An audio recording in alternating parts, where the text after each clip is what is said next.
What about now?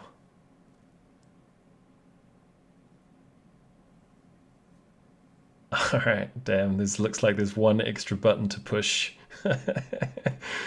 All right, well, hey everybody at home. We've already said our introductions, so everybody just wave, wave. Hey! Thanks for being here with us. We are roleINC. This is Astral Agents in boats, and we're ready to go. Um, so, as I said, where we left things last time was imprisoning our good friend McKevin in the holodeck of a badly damaged tyrant ship after successfully retrieving an adamantine meteorite, which is now within a bag of holding on Ximenius's hip, who's currently sitting in the driving seat of the tyrant ship that has blasted off away from the planet Hekatha back into wild space, heading out towards the Astral Sea. And the cover has just grounded over the chute which leads down to the holodeck, which we know was full of rubbish, where you even discovered the body of a partially damaged autonym, which has now been put back together. And there seems to be some dispute as to what the next steps should be with the conflicting missions that you have, the known mission and the secret mission. At this point, I'm going to hand the conflict and the decision making back over to the agents to decide what your next steps are, because I really don't know what they're going to be, and I'd quite like to know. Uh-huh. Well, I think that the door closes and Dr. Carey all of a sudden looks very distracted. Her eyes just sort of kind of glaze over. She starts looking over into the distance and kind of muttering to herself for a bit here. Yes, if anyone would like to make an insight check on what might be happening with Dr. Carey, you are more than welcome. Are you disguising the zoning out that's happening there, Dr. Carey? No, I think she's very comfortable zoning out and talking to herself under normal circumstances, so this is not all that unusual as far as she's concerned. Okay. Yeah, Ace is oblivious, but Axel and Ximenius both pick up that it was a very sudden glazing of the eyes and a muttering, very almost more than lost in thought, almost deliberate in muttering, is what you sense. Doctor, are you all right? She pauses and doesn't try to. What?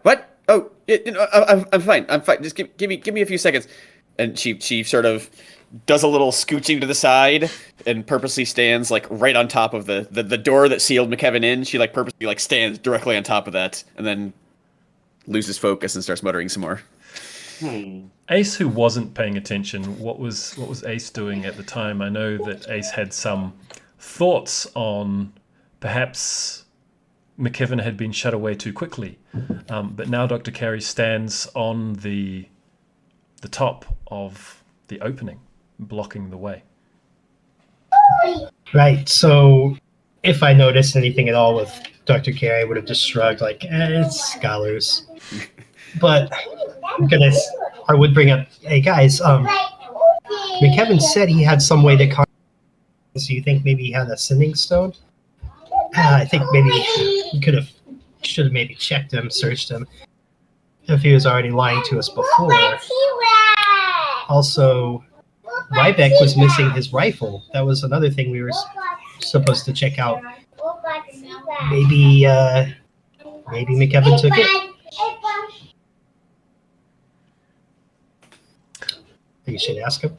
All salient points. Yeah. Ximenius leans back and says, I'd rather spend as little time with that little freak as much as possible, but you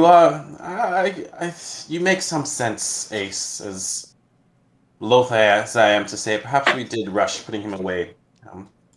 I mean, it was good to put him away. We don't need him sneaking around invisible. That's gross. But perhaps we could speak with him some more. As all, to... of, Mhm. sorry. Go ahead. All of a sudden, Carrie bursts in and says, Vina, you're not talking to him, are you? Vina's like, what? Talking to who? What are you talking about? Oh, okay, good. I'm not talking to anyone. I'm talking to you guys. I'm trying to figure out what we're doing next. Okay, good. That's good. We need to make sure that we're all on the same page. She loses focus again for a second. Who are you talking to? We head back to the Spelljammer. No. Hold on a second, Axel. I would like to... My personal preference would be to complete our larger mission here, I think. And figure out who is... Axel looks at Zoe, like, confused. Why don't I have a larger do mission? You know... Did you get told a larger mission that the rest of us don't know about? Yeah, did you? Of course I did, Vina. As we are a very important crew and you are the secondary crew, we always have a larger mission. Isn't that obvious? Did you not get... Wait, did you not get a larger mission? What's the larger mission? I look at You Vina, too. you don't need to mock me, Didn't- Captain. What's the larger mission? Didn't the old wolf tell you? I assumed he brought everybody in, right? Ha ha. I got kicked out. Well, yeah. I mean, you did say a few things to him. It was funny, but yes. Yeah, Zomina should just be looking at Vina. And can I make an insight check to see how she's reacting? Is it just sort of normal ego? Is there like a more keen interest there, like she's trying to squirrel something out, like, or she's trying to hide something? Yeah, go for it.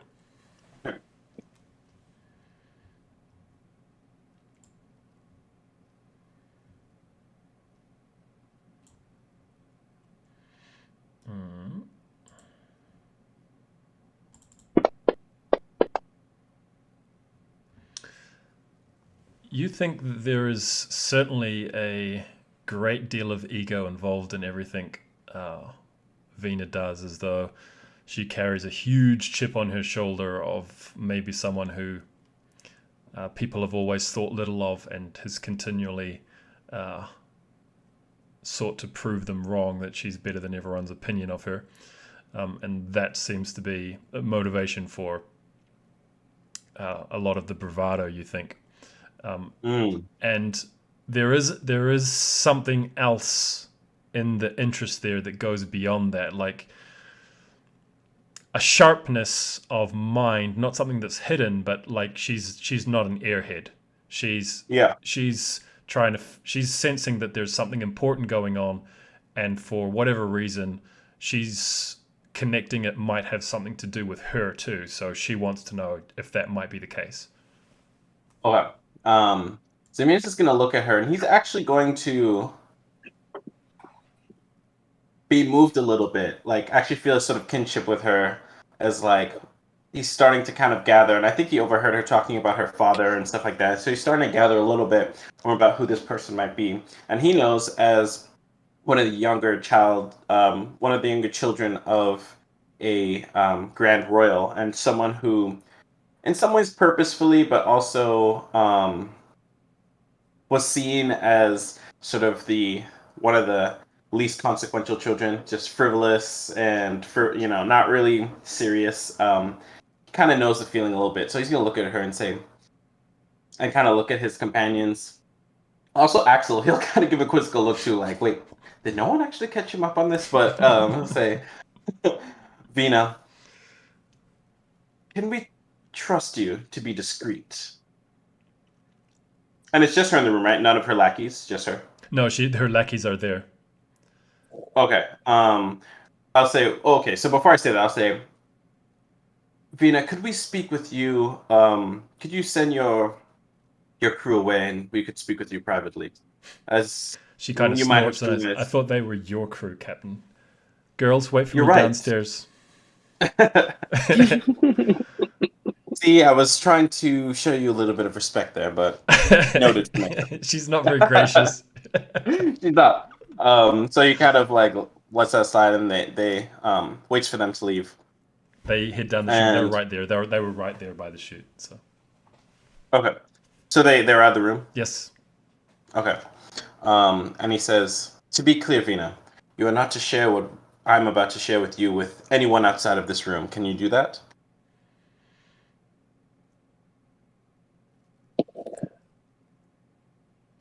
So long as it doesn't put in danger my ability to become a fully fledged field agent, it's not something I could sacrifice for anyone, and I would walk over any promise that I'd made to ensure that I graduate. Okay. And does it seem she's saying like truthful? Yes. Okay. Her So, voice so her he's- voice had changed. That you hadn't heard that voice before. It's like she wasn't being a smartass. Yeah. He says, no, there's no danger of that, Vina. In fact, it's quite opposite. Our mission here could ensure the safety and the safety of your career, and in fact, the health of the entire Spelljammer organization. The old wolf believes that there is a traitorous element or saboteur element that has infiltrated our larger organization, and You mean he has pulled us. Kevin? Perhaps it. As we've already seen, McKevin has, shall we say, unsavory associations. Does he not? Associations that our uppers would probably not approve of fully. I just thought he was some goofball pilot. I mean, he still is. He could be puppets. He could be just a patsy. But Exactly. He could simply be being manipulated, as all of us could agree he is an easily manipulated person. No matter what he's done, he still murdered Ryback. Exactly. So perhaps he is simply being used, but then the question is who is doing the using, and what other tools and levers do they have within our organization? So we are beginning to do the work of rooting out the rot, if you will. And your actions, to my reading of you, perhaps I'm wrong, says that you are not part of this rot, but anybody could be, including your precious girls, including anybody not in this room. So, can I trust you to be discreet and to cooperate with us? You are now in the inner circle. Anything that hurts ink hurts people I care about. You can count on me. Good. Good. And he'll kind of look around to the rest of the crew and see if everyone, just see how people are feeling with kind of pulling her into the inner circles. Is everyone all right with this decision? yeah, I nod. Axel, and he kind of puts his head on Axel's shoulder. This is a larger mission. I cannot believe that no one caught you up on it, but there's a traitor in our midst. Vena's There- just like and- smirking. You didn't know either. Didn't we mention that? I'm sorry we did, but hey, why don't you just relax? He like hangs his head and he's like, I'm so confused. Do we not need the meteorite? So it's like, We still do. have you ever had a turducken, Axel? It's like a piece of meat inside a different piece of meat. We need to, we gotta explain it that way. But basically, we have two missions, and we've completed one. Now we need to complete the other before we go back. Does that sound okay to you, my big feline comrade? You kind of see Axel contemplating over it a little bit, and he goes, does this mission jeopardize the one we were given, or is it part of another whole in a sense? It does not. We've basically completed the other mission, correct? So it doesn't jeopardize it. We just need to. I think. I don't think it does. The other mission was kind of the reason to get us out here, and Right. On the secret mission. Carrie is sort of returning to focus now. She seems like she's stopped muttering to herself and is sort of listening to what everybody's talking about. Says, "Well, I think that might have that might be yet to determine how these things work together. So. Okay. So she's standing on the hatch to the pile of rubbish that we threw McKevin in, and she sort of points directly down to her feet. She says, "Okay, so no one can go down there. For some reason," and she looks very pointedly at Axel, and she looks very pointedly at Estria. For some reason, he thinks that we want to hurt him, and he is not excited about that possibility, McKevin. And if you recall, he has a certain skill of finding doorways and putting runes in doorways that will murder people much more experienced than us when they try to go through passageways, and she points down at the passageway right under her feet. I was never trying to hurt McKevin. I told him from the get-go I was going to capture him so he could answer for his crimes. Hence murdering Ryback. But, Zoe, on to what you were saying. You are the captain. I will follow you on the mission, but if it goes sideways, know this is your fault. Thank you, Axel. I was unaware that I would ultimately be taking accountability for this choice. That makes me feel a lot burden better. of command. So, with all of us seems to be in alignment, what are our next steps here? And what do we know for sure?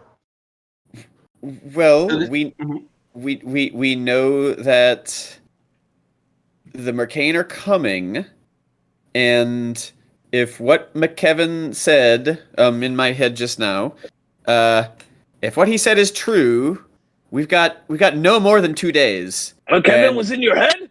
What? Like this. She whispers and she casts the message cantrip. Says, "I've been doing this, right? I've been talking like this." All right. It's over. I'm sorry. It's over your head. I don't. Fast. All right. But we don't have a lot of time, so we need to figure out soon what we're going to do because they're going to overtake us. What did They're Four going Eyes to say exactly in your head? Well, he said a lot of things. Some of that. Well, he said a lot of things. One thing he said that is definitely true is that if the Mercane come upon us unaware in wild space, they will have a very large ship. We will have a heavily damaged ship with only one working gun, and we will have no hope whatsoever in that battle. Mm-hmm.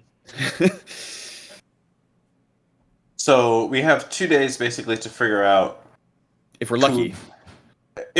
who this the traitor is, or if there is a traitor's element in the people that we're with, correct? And it sounds like, so how is it, is there a reason that it's not just McKevin? Like, is McKevin not the fucking, not the mole? He's admitted to killing Ryback. Like, is there another level to this that we're not, that we need to kind of suss out? The runes on the doors of the simulator area. Right. Too. Is he not the guy? What other level is there? He's there could be more levels, but also he's the guy. Yeah, so he is the guy, right? Seems like he's the guy with us right now. Yes, but we need to find something to do. Technically, with we found the mole and the traitor, but we still didn't technically complete the secret mission by infiltrating the Mercane and finding more information. Right, and we can't have these refugees with us. These water worlders, we can't have them with us when the Mercane comes. Yeah, the hard question we have is, okay, do we do our best to send off the asteroid, or do we turn the asteroid over to the Mercane? Don't we need it though? Well, that's the question. The Mercane transaction. That's what McKevin seems to think. So our larger meta mission was not just to find, but it was to infiltrate the traitor's element and kind of get more information. Yes. Yeah, kind of like befriend them and okay. Kevin now is, I see what's going on. McKevin is very clear that if they will find him, they have some sort of tracking. Yeah, they somehow they know where he is, and if they show up and he does not have the asteroid, well, that's when we're in a lot of trouble. Pew pew space battles. So they can either come upon us with the asteroid, in which case we have some leverage, perhaps. They can come Yeah. across us without the asteroid, in which case it's more complicated. I'm going to suggest that if they come upon us with the asteroid in wild space, we will have a bad time and possibly not long to live. However, if they come upon us without the asteroid and we're in some sort of safe harbor, we may have more room to maneuver. They seem to. That's a Yeah. good point. Yeah, because I think actually, but I think actually the ideal situation from my mind would be we send Vina back with her crew, with our ship, and we meet the Mercane with the asteroid at a more neutral area so that Vina can kind of go back and report to the Old Wolf and say, hey, this is what's going on. They're successfully infiltrating, hopefully. The rest of the people are kind of remain out of the loop. Maybe Raggedback can get resurrected, etc., etc. But we can go off and kind of pursue our larger mission and not be in like weird bad standing with Ink. Does that make sense? No, Sounds yeah, like it a good plan to me. sounds pretty good. All right, yeah. So Zominius will kind of lean back and he'll share this with you guys, and it seems like people are agreeing. Well, I mean, so, we also Yeah. have the sending stone to the That's bosun. That's To actually Tarto, true. the no nonsense Tarto. I don't know if we want to bring her into this. Maybe we Yeah. don't bring her into it. Maybe we have her get the wolf, so we can tell him directly that he can expect Vina back, kind of thing, beforehand. I don't know. I was just throwing that out there. I think that's not a bad idea. Although, didn't we use it already today, or was that? That was like 4 days ago. Ryback died 4 Oh, days wow. ago, and then we traveled 4 days. Right after Ryback died. Oh, it was a while. That was Yeah, it was before a while we ago. got there. I wasn't sure if it was after, but okay. Well, we can also keep that. Yeah, I don't think she's. I think she might be in the loop, but she's. I'd rather just talk to the Old Wolf directly about these things, or have Vina report to him directly. Vina's like trying to get a handle of what you guys are saying. So you're saying you want me to go back with this ship without a navigator and with hands empty, no meteorite to complete the mission, and I'm the one that shows up missing you guys and the meteorite? Where's the Yes, win in and- this for me? You can go report directly to the Old Wolf and tell him that you've gained the trust You of stole his the agents? meteorite? No, no, not that at all. And Not that we stole the meteorite, that we're using it as a means to gain. We're using it as a bartering chip to get inside Exactly. the Mercane's favor. Exactly, you and realize that you. McKevin's our navigator, right? Shit. Don't you have some skills? Don't you have some casting skills, Vina? Come on. I can appear The blob. in one place and then somewhere close by I can appear in another. That's not much to get a ship from here to there. No. I can't even do that. What about Frederick? The blob.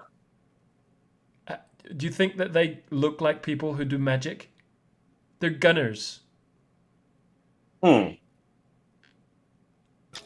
I can try, but if you do have the sending stone, maybe you can call Tardo to meet us. And I'll put the ship How on about we leave course. the sending stone with you, and you call her? Does that sound better? That way, it's a little bit more believable. You can tell her that we've been abducted, or whatever it is that you want to say. Have her come pick you up. Is that what I tell But then give Tardo? the- You've been abducted? Yes. Sure. But then you give Wolf the real answer once you get back to the Spelljammer. Oh, you could actually tell her. Here's what you tell her, Vina.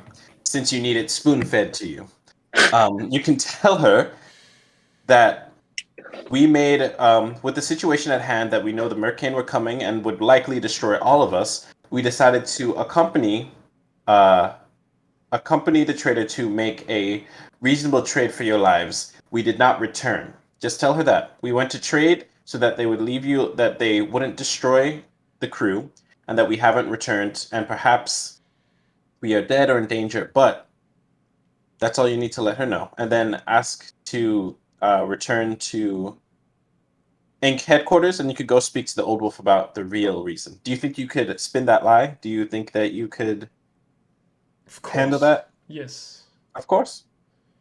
There you go. I honestly think Bosun Tardo is clear of suspicion as well after McKevin admitted that the ruined door charge was meant for the Tardo. Fair enough, but Yeah, that makes sense. fair enough. But perhaps we should keep as much information tight as we can for now, until we can get back to Inc. headquarters ourselves and report. Do you want me to tell the wolf that McKevin said that? Yes, you can report to the wolf everything that we've spoken about here. Sound fair? Yes. I mean, I kind of want to go with you guys, though. Well, We could use your bow, but this is the proper thing.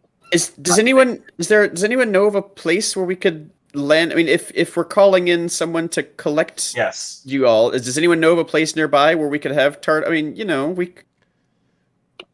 they can just pick up some of you. As you say that, you guys see Ace's eyes roll to the back of his head, and another voice comes through, like to speak, and the voice sounds much colder,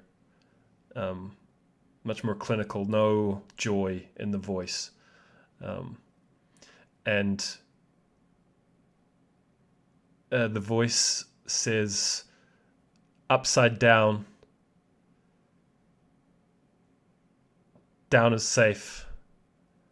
Up is danger. The son of three. There's a port there.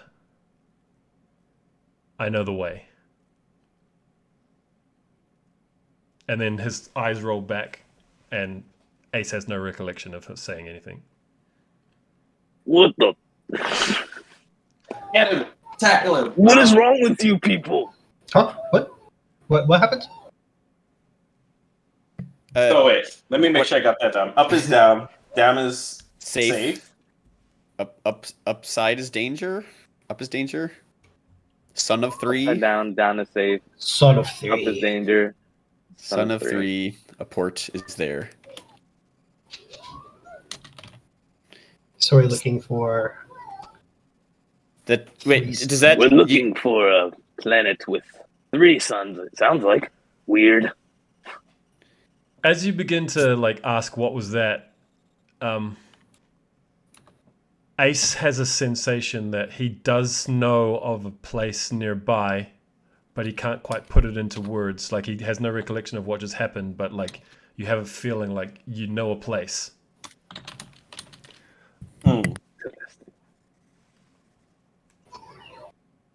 Yeah, I think I could get us to someplace safe from here. I can't really explain how or why. But I have a feeling. Wait, did you say that thing or did you not say that thing? Say what thing? Up down is safe. What you said? Son of three. What? You don't. Did someone write that down? I did not. Tolstoy, do you have some sort of memory bank chip thing happening in there? I forget. Perfect memory.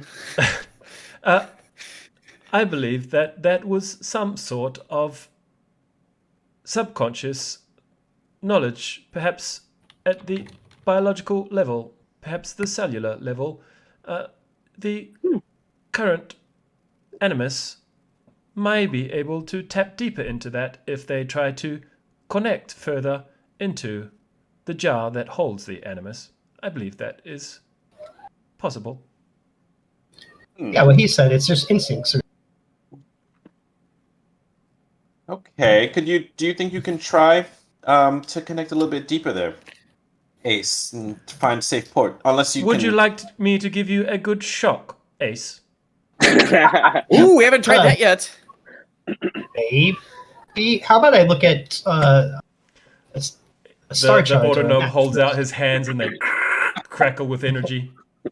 That's got some We'll- good. we'll That's got keep- some good charge there. Let's keep that in the back pocket. Let me look at a star chart or a map or Yeah. something before we go that route. Instead of a shock, how about I just do this? And Zuminius kind of puts his hand on the back of his head and says, now, and I guess we're looking at a star chart. Is there a star chart nearby that we can kind of look at? There may have been something like that in amongst Ryback's equipment. Yep. Okay. Cool. And Zuminius will say, now,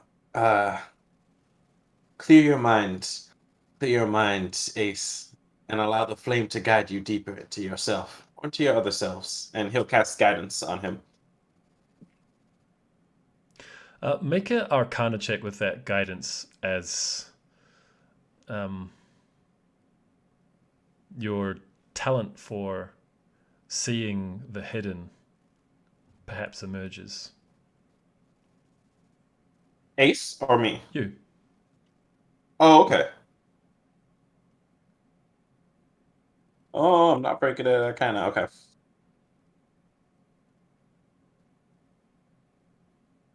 Is Zoe looking at the map or is Ace? Okay. Aces, but I think for me to kind of figure something out, which I do not. I rolled a 6. It's just it's a normal connection, a normal blessing.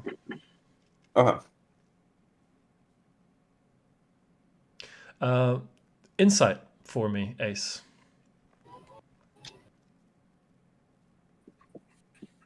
Ooh, That's there we go. Oh, nice. pretty good. 25. Hey. With the touch of the hand as you're looking at the star chart, you see Ace's eyes roll back in his head again.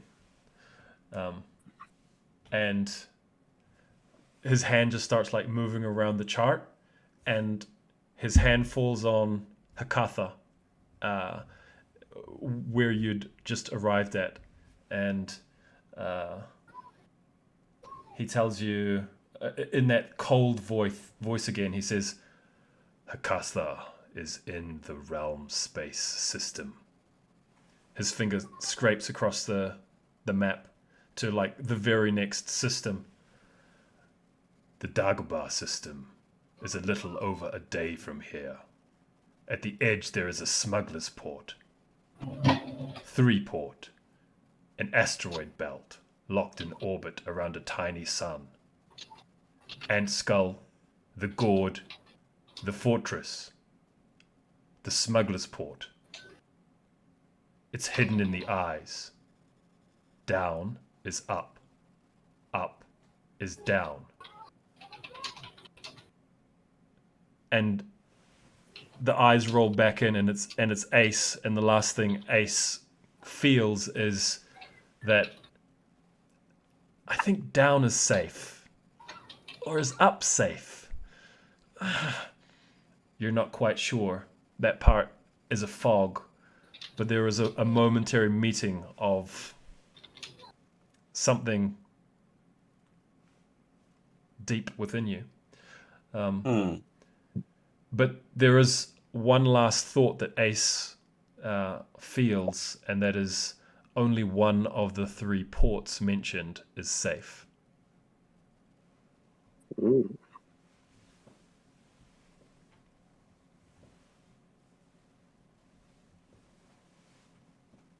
Still not ringing any bells with more details there, Ace. All right, did someone get that down? Knowing the name of the Dagobah system, you should be able to navigate to the edge of it using the star chart and try and find your way from there. And perhaps All right. Ace can somehow help guide you with whatever instinct that is that's emerged. Well, we know for a fact that down is safe, so that, or at least not for a fact, but that's what was said earlier. A skull Minius- in an asteroid belt. Okay. Fortress. Fortress and The eyes of the Smuggler's skull. Yeah. Smuggler port hidden in the eyes. It doesn't sound very safe, but it does sound safer than a dogfight with some rich merchants that will immediately destroy us. True. And it also sounds appropriate for this sort of clandestine exchange that we're going to be. Right. Oh. Normally in smugglers' ports, there's engagement. People aren't just going to openly attacking, lest the whole crowd is going to come down on them. These types like to keep things secret, out of the open. It seems like the Mercane wouldn't make a move out Well, in the open either. I read somewhere you could just shout the word parlay and everyone's sort of okay with it. I Where tried did you that get once, that here? and I got one of my legs ripped off. Yeah, the pirates I've known before, no. You're saying my books are wrong, because Yes. Maybe they're from a different world where those rules apply. That's all I'm saying. Okay. Well, so we can set a zone. Can you set a path to this Dagobah? As Dr. Carey suggests, Zominius immediately moves to get up and says, "Please, Doctor. Oh no. Okay. I've had enough navigating the last quite a long time. So, No. All to right. you." He'll get up. She'll take a seat. So, go ahead. Sorry. Does she? Is the map? Is the star chart like literally just like a parchment type physical map? Yeah, she'll grab that on her way over. Yes, it makes you think that this landscape is actually quite rich, and it feels like the map is only a section of wild space, the Astral Sea. It all seems to connect, and seems to be well populated with all sorts of names and worlds and locations, and certainly a lot could be explored out there, is the impression looking upon this map, if this is just a small part of wild space. There are references on the edge about going to map 4 and Yeah, going to I K2. All right.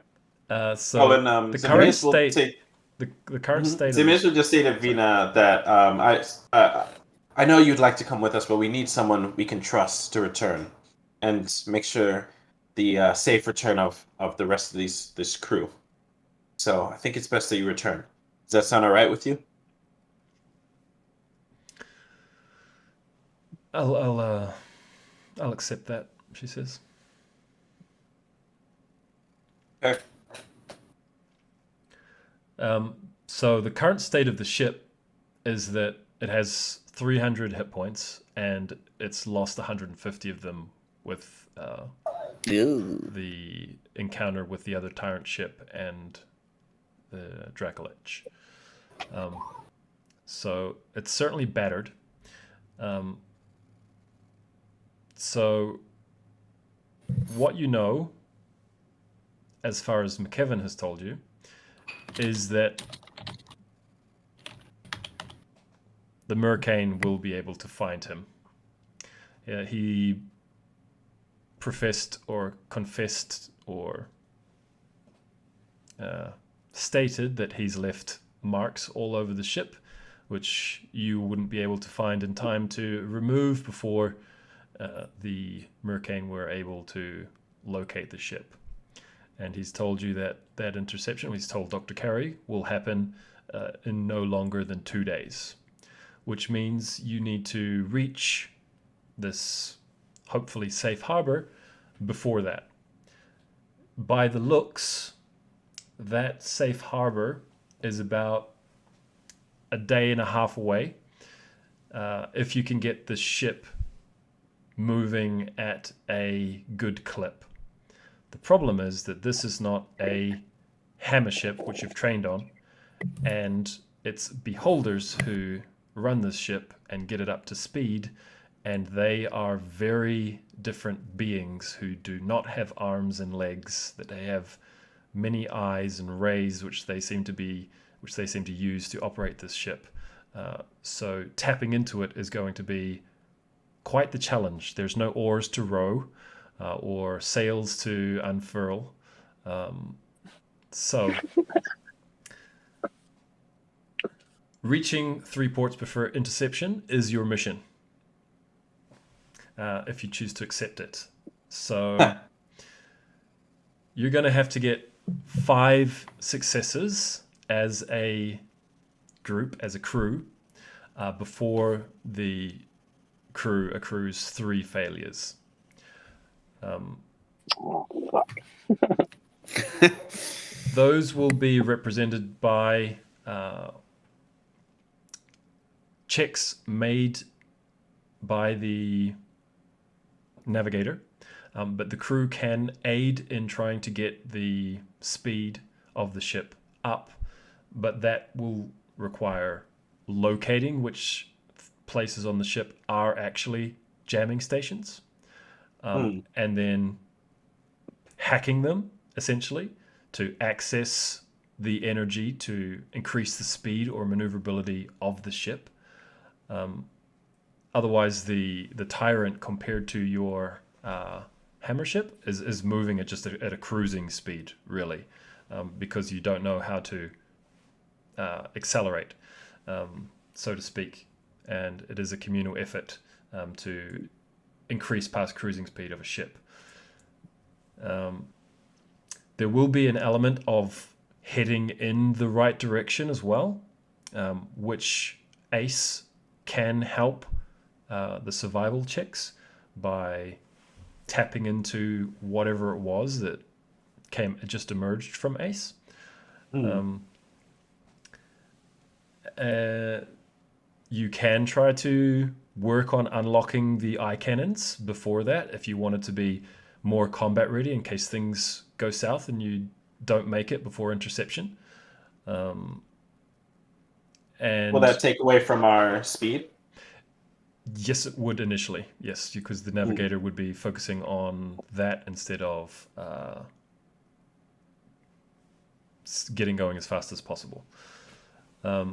Would China make any repairs to the ship help? Or just survivability? The repairs are more survivability. Yes. Okay, got it. Exactly. So that is your challenge.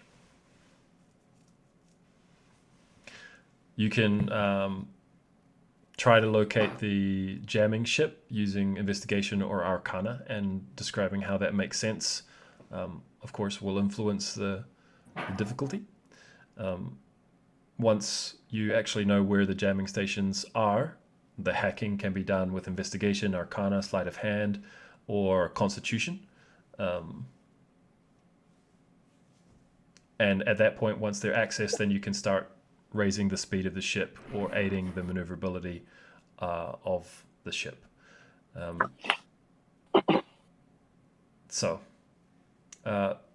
Each of the checks represents a certain amount of time. Basically, each roll the navigator makes represents a 3-hour time frame. And the speed of the ship made at that check will be accumulated. And to reach the safe haven in time, you must have, apart from the successes, achieved a minimum speed of 35. At the moment, your speed is 3. Of course. Your speed is -7. So that means without improving the speed, you would achieve 45. 8 times 3 would be 24. Not enough. Not enough. So I'm sorry. The checks to find the jamming stations were Investigation or arcana. and that's the first kind of step before we can attune to them and actually. Yes, that's what we have to do. Yes. Just gonna throw this out there, just because Axel traversed the entire ship head to toe so many times. Does he have any inkling of what the jamming stations might look like in correlation to the Beholder ship from our hammer ships? Does he see any like similarities that he might be like, oh, that might be a jamming station, or is he just totally lost? I will give you an advantage on your check to locate the jamming station. because you've so cool. thoroughly searched the ship. Cool. So Minius will also he'll talk to the crew and say, we should probably, again, as much as it disgusts me to say this, but probably recruit McKevin to help us in this effort. Obviously, we know what the real plan is, but now we can talk to him and let him know that we are going to make the trade that he suggested, and we'll go along with his intentions. He seemed to be offering that option, so perhaps he can help us as well find the jamming stations, because if the doctor is focused on driving, essentially, I know these sort of academic things are not my strong suit, so having his bizarre mind on our side could be of help. Is everyone okay with that? I think it's a good idea. If we say sorry to him, probably be willing to help. He might not be. I think he's kind of dedicated to staying down there. I think unless he's gonna hear a couple of you, and she looks again at Axel and Estria, swear that you're not gonna hurt him. He definitely won't come up, and even if you do swear that, I don't know if he will. Okay, well let me talk to him. How about that? We'll talk to him and I'll see where he's at, where his freakish head is at, and we can see where we're gonna go with that. All right. So he's gonna he will make to go down into the hold where Kevin is. I will absolutely not open up the door for. Yeah. I'm at the hill. I'm not gonna use your talk to him with the magics. Don't open that door. You're gonna explode. There's, the runes. Yeah, but well, can we get a? Okay, I'll message him. I'm not gonna open that door for you. I'll tell you that right now. I'll message. Zomanius will kind of point down and seek out McKevin with his message cantrip and say, McKevin, this is Captain Zomanius speaking. Could I Hello, Captain. descend? Could I descend to engage you in conversation? That is a negative, Captain. And why is that? Because I don't want you to get hurt, sir. Well, how will I get hurt, McKevin? By coming down, sir. Have you rigged the door with some more of your explosives? I don't believe it's in my best interest to explain what I mean, sir, but I don't want you to get hurt, so you should just talk to me like this, sir. That's the safest for you and the safest for me. All right, I'll talk to you like this for the moment being, but I advise you to take down this whatever booby trap you might have put on the door, because you might be happy to learn that we have decided to actually go along with your suggestion of cooperating with the Mercane. Oh. How does that make you feel? Distrustful? That is a astute response, but you see you've put us in quite a difficult position, have you not, McKevin? Do you not see that yourself? Yes, I understand it's difficult, sir. It's So- a complicated situation, and I would have preferred it to be much simpler. Indeed, as I would have as well, trust me. But as I am the captain, it is my responsibility to make sure that everyone returns unharmed. And personally, I take that above and beyond the success of our mission. So, in that interest, we are planning to go to a safe, neutral area where we can make the trade-off and will not engage in ship-to-ship combat with the Mercane. Does that sound reasonable to you? I think so long as I say that we're good, then they won't hurt you. All right. So, and do you have a means to communicate with them now? I don't believe it's in my best interest to tell you this, but no, not communicate. But I do have a means to be found, sir. Yes, we understand that piece. So, in that interest, or in that knowledge, even though you might say it's okay, if they happen upon our ship, They will it still they will creates a look for me. situation. They will look for me, Right. sir, and if I am well and I speak with them, then negotiations will go peacefully. All right, good. So, in that case, would you consider helping us to get the ship to this neutral area before the negotiations happen? That way, we can be on neutral ground, and there will be no. They'll be able to see quickly that you are well, and there'll be no threat of violence breaking out. I would like to be on your team. Well, this is an invitation for you to be on the team. How do I know that the big angry cat isn't going to hurt me, sir? Because He did look The big very angry- aggressively at me. yes, the big angry cat is a quite aggressive fellow, but he is my. What's your position on the ship again, Axel? First mate. I'm your Oh, you're the first mate, buddy. Yeah, Yep. that is my first mate, and he does nothing without my say so. I trust him with my health and my life, and he will not betray my trust in this instance. So you can come on up if that's what you'd like to do, or you can stay separate. You don't have to hang out with us. You could even tell him that. Well, I don't know if you would know this, but I came, to get him because I thought he was coming after you in that entire time because you had the bag of the meteorite. Oh, I see. Yeah. So, yes, we've come to an understanding, me and First Mate Axel, and we will not. His desire or perceived threat to you was over your threat to us, and if that is behind us, there's no danger to you. And I need an hour or so just to mend the broken ribs from the ogre. I think I might have punctured a lung. There's quite a lot of blood in my mouth.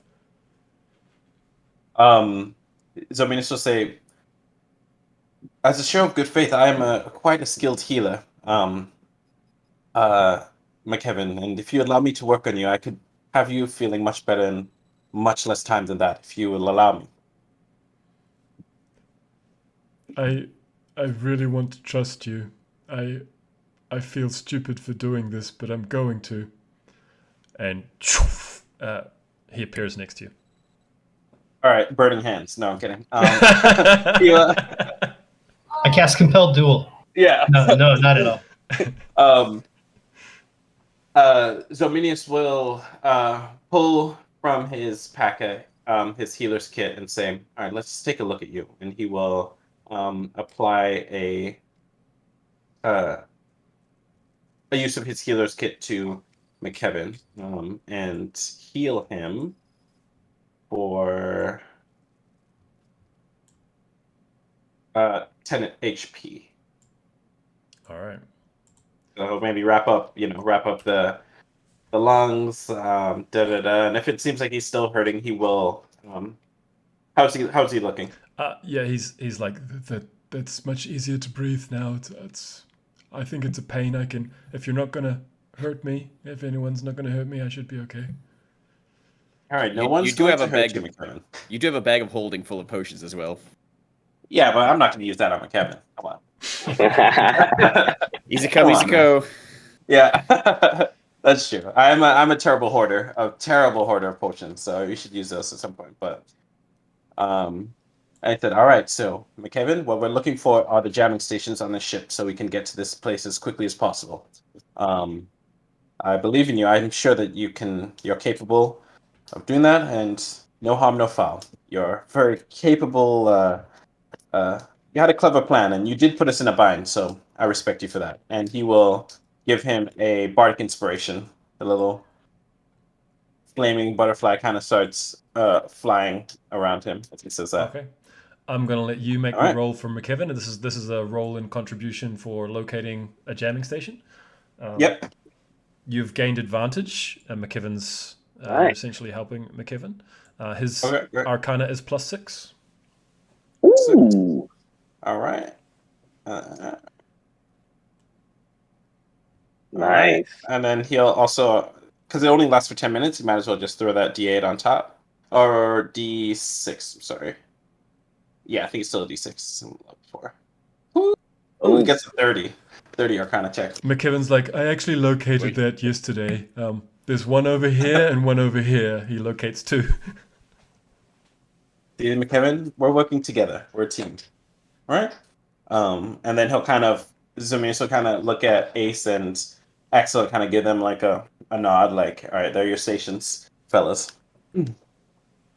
Or I don't know if they plan to go to the stations. Just a little. Yeah. McKevin's like, I do think that a ship this large should have more, but perhaps not on the command deck. They might be elsewhere throughout the ship. All right, so In that case, I'm gonna roll Axel's investigation. go for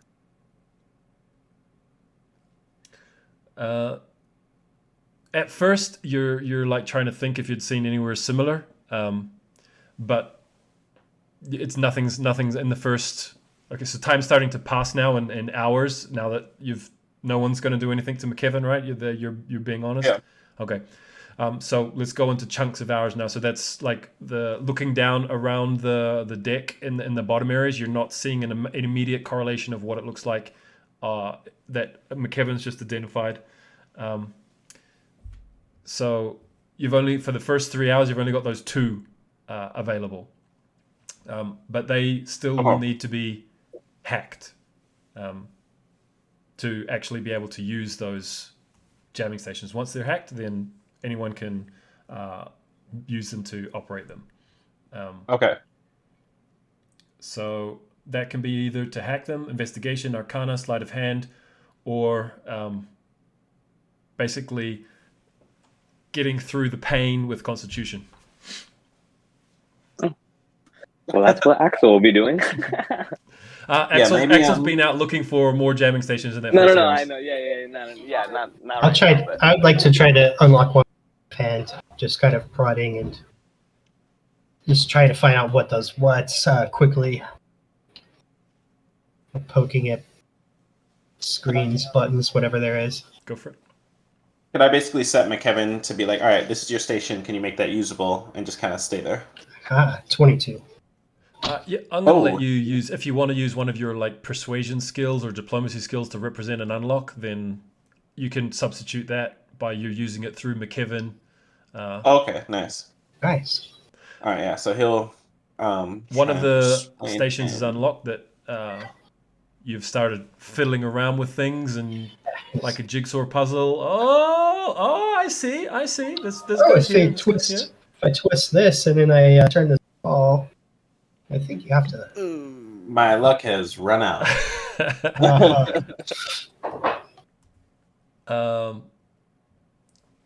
McKevin, it seems like he's flustered by your presence over his shoulder. He's like, I know I can do this, but it's just Yeah. ooh, it's been a lot today. It's been quite a day. It's been quite a stressful day. Come on, McKevin.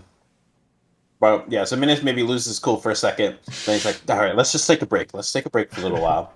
And yeah, he'll go off for a little bit. Okay, so at the moment, nothing is aiding you speed-wise, Dr. Carey.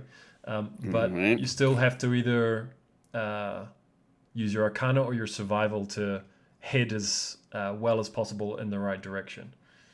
All right. Arcana is definitely the way to go here. So yeah, I guess I'm just gonna try to punch it as fast as I can in the rightest direction I can. So that is a roll of 24 on Arcana. All right, that's the first of 5 successes that you need. Woo. Very nice. Sweet. And the speed, unfortunately for now, has only 3 of the 35 needed. All right. Speed is like a measure of distance, basically. Yeah. So you're heading bang on in the right direction at the moment for the place. It's just a matter of getting there before the interception is speed related as well. So that's going to require your crew getting those stations unlocked and picking up the speed so you can tap into the ability of the ship to move faster, drawing from their energy essentially. At the moment, you don't have all the engines available to you, and you need some living creatures to tap into. Okay. So next Yes, kind of chunk? next three. What happens? What are you dedicating yourselves to the next 3 hours? Axel comes back up the shaft and goes to zone. He's like, I couldn't find anything. What do you need me to do now? Perhaps you can. Think you could, if you could brute force one of these stations. Perhaps me and it looks like, and he kind of Zaminis glances over and maybe sees Ace kind of like already kind of fiddling around and looking very comfortable in another one. It's like me and McKevin will kind of perhaps we'll look for another station. If you two can man these. I can certainly man this. Okay. So yeah, I mean, I'm just standing around, and I want to be useful too. So Venus is. Oh yeah. Also, I am Okay. willing and able. If you need me to help with anything, just ask. All right. So you three go look for stations. I'm gonna stay with the doctor, and do my best to aid him as I can.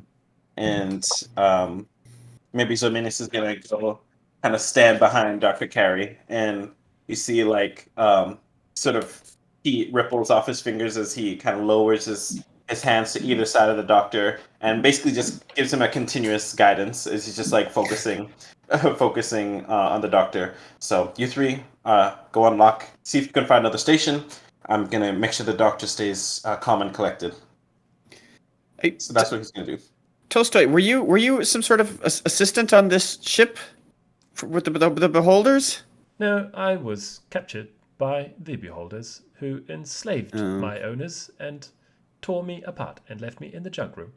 That seems bad. So no experience with one of these strange tentacle button type ships. None whatsoever.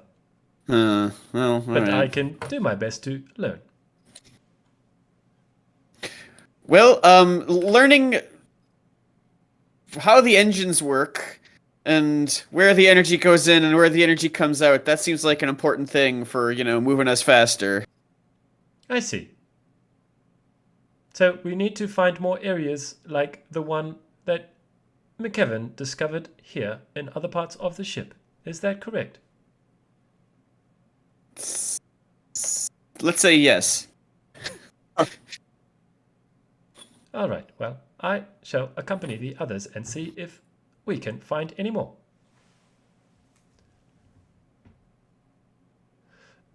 So who would you like to actually lead that investigation? Is Tolstoy being put in charge? Is Vina being put in charge? Or McKevin being put in charge of finding more jamming stations?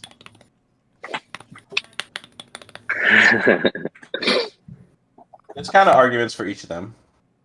What do you think, Dr. Carey? You're muted. Oh, Vina, you're at the academy for longer than us. Did we miss some lessons about like ship types and things like that?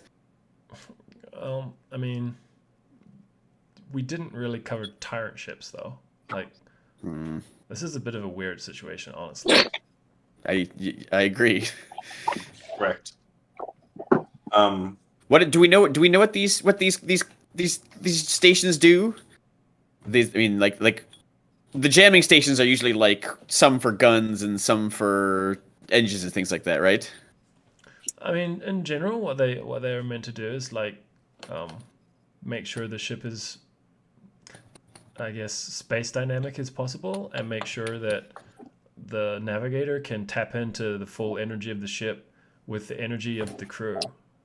So otherwise, you're just going to be like a candle, right? You just like consume, and if you've got lots of other people, they're like, make the wax bigger so it doesn't get consumed so far, so you can make a bigger flame. I don't know. Sereth kind of described it weird. Oh, Where would be other places to feed in? Yeah. Kevin, you're in charge. Vina, Thanks, Captain. keep an eye on them. All right. So I'll let someone be McKiven's roller, so I'm not rolling that. So it's a +6 on his Arcana check to find more locations. He has assistance from Vina and Tolstoy, so he is getting advantage on that check, though. Okay. I'll roll it. No problem.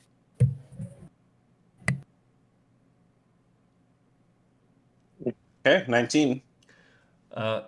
They find in one of the larger areas and the lower deck, there is another jamming station in there. Ooh. I knew it. Okay. He'll let if they report back to him, he'll just say like, work on breaking into that. I guess for their next action. Okay. What has everyone else dedicated themselves to in that next 3 hours? Axel's gonna go over. Oh, so go ahead. I was just saying, I'm going to be manning one of the station I am. You're manning the hacked one, right? That's correct. Yes. Okay. So now you can either increase the speed of the ship, or you could get more people to have the station basically make it more maneuverable, which will make it easier for the doctor to achieve the role. So you can increase the speed by yourself, or with 2 other people, you can increase the chances of Dr. Carey's success. You guys think we should go for speed? Seems like. Yes, I think speed. Okay, yeah, then that's what I'll do. Okay. Cool. So 15 is what you're going to be rolling here. And the Crickets. the types of rolls are the same as the sail action. Where did we put that?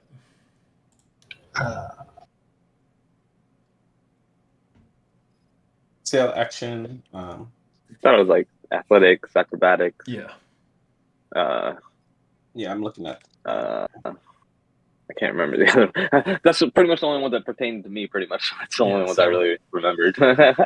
I mean, acrobatics. but I was able to do Constitution on them too. I think you said we could, like, if there's a reason behind it. Yeah. So you could kind of change it. explained to me how you're using that skill, that physical skill in this alien ship. Sleight of hand is the one that kind of makes sense in my mind as you're moving the puzzle around of this alien thing, kind of thing.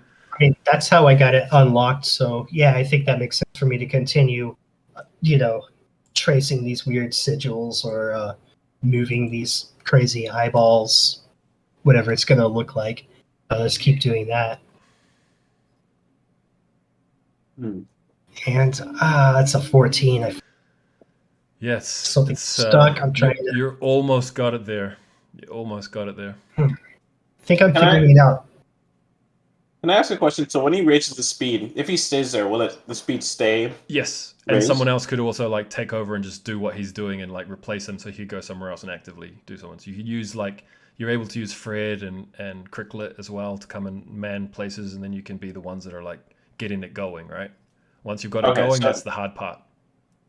All right. So in that case, maybe Minis hears Ace kind of swearing a little bit like, I've almost got this, and he'll just say, he'll kind of, from his kind of meditative position over Dr. Carey, he'll be like, calm yourself, Ace, just breathe through it. You know what you're doing. And he will use his captain ability to rally Ace, which he gets to use once a long rest, I think. and give him a D4, which will automatically make him succeed. Beautiful. Nice. Perfect. Yeah. Oh, that makes sense. It spirals counterclockwise, not clockwise. All right. Very nice. Current speed is 4. That's it. What? But it So compounds, actual- right? Maximum speed is 8. Maximum speed is 8. Oh, Okay. what was the 35 for again? The then? total accumulation, you've got 3 Yeah, we of need to add 'em up. 35, so now the next one you'll add another 4. Gotcha. Yeah. Gotcha. So that's 7. Yep. Axel will go over to the jamming station, and what he sees there is like a little platform, 2 like towers almost on each side, and you can see like some electrical charge going off on the top of them. So he's gonna reach down his hands to both sides, and then try to use his constitution to yeah. Yes. Nice. That's fun. It's quite painful, but also kind of fun. You literally just see his hair just all stand on end, his whole mane just pop out like this. Nice. And your tail kind of like comes up as well. Yeah.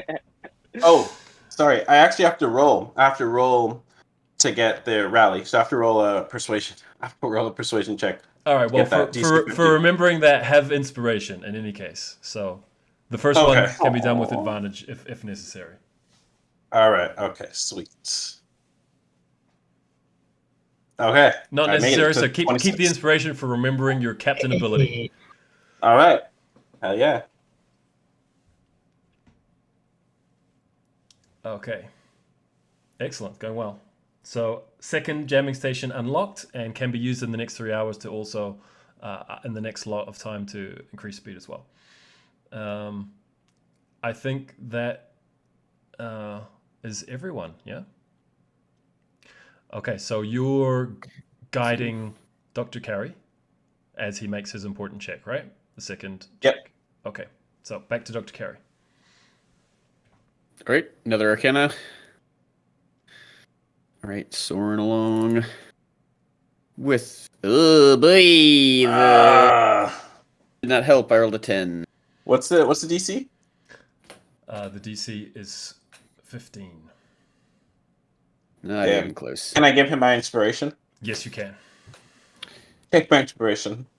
Do I have inspiration? No, I said I take don't. my No. Ruby marked. Yeah. Oh, Okay. I see. No, I just was not sure if I had it or not myself, but I don't think I do. All right, then I will roll that again. That did not do any better with an 11. All right, Doctor. Doing So garbage Minas here. is going to try to So he's like, I feel I'm going to need a max roll to make it work, but he's going to say, oh wait, well that's +2 from the It's a guidance 13. from You need earlier. 2 more. So You need to 13. get 2 more. Sure. Yeah. So he's going to be like, stay calm, Doctor. We're relying on you, but you can handle the stress. And so he's going to make his persuasion check. DC 15. And he does not make it this time, unfortunately. So I can't add anything to that. Okay. Sorry, Doctor. The speed still accumulates. It just wasn't headed in the most optimal path, increasing the chance of interception. So you're 1-1 at the moment.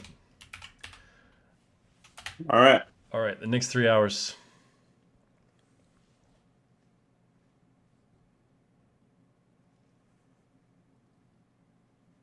You can give me a roll for the crew working on accessing the one that you discovered downstairs if you want. They can absolutely use McKevin's Arcana Okay. with advantage. Nice. So he rolled a 16. Nice. The station is unlocked and available for the preceding 3 hours. Who are you leaving behind to try and activate it? as the others continue to search? Um, Or will they continue working as a team? I think they will. I'll leave Bina and McKevin together. Have Tolstoy be the wild card, running around, see if he gets anything done. Okay. So Bina's just like, have Bina kind of keep an eye on him, keep him calm. So they'll do that, and then Tolstoy, I guess next round will continue scouting. Okay.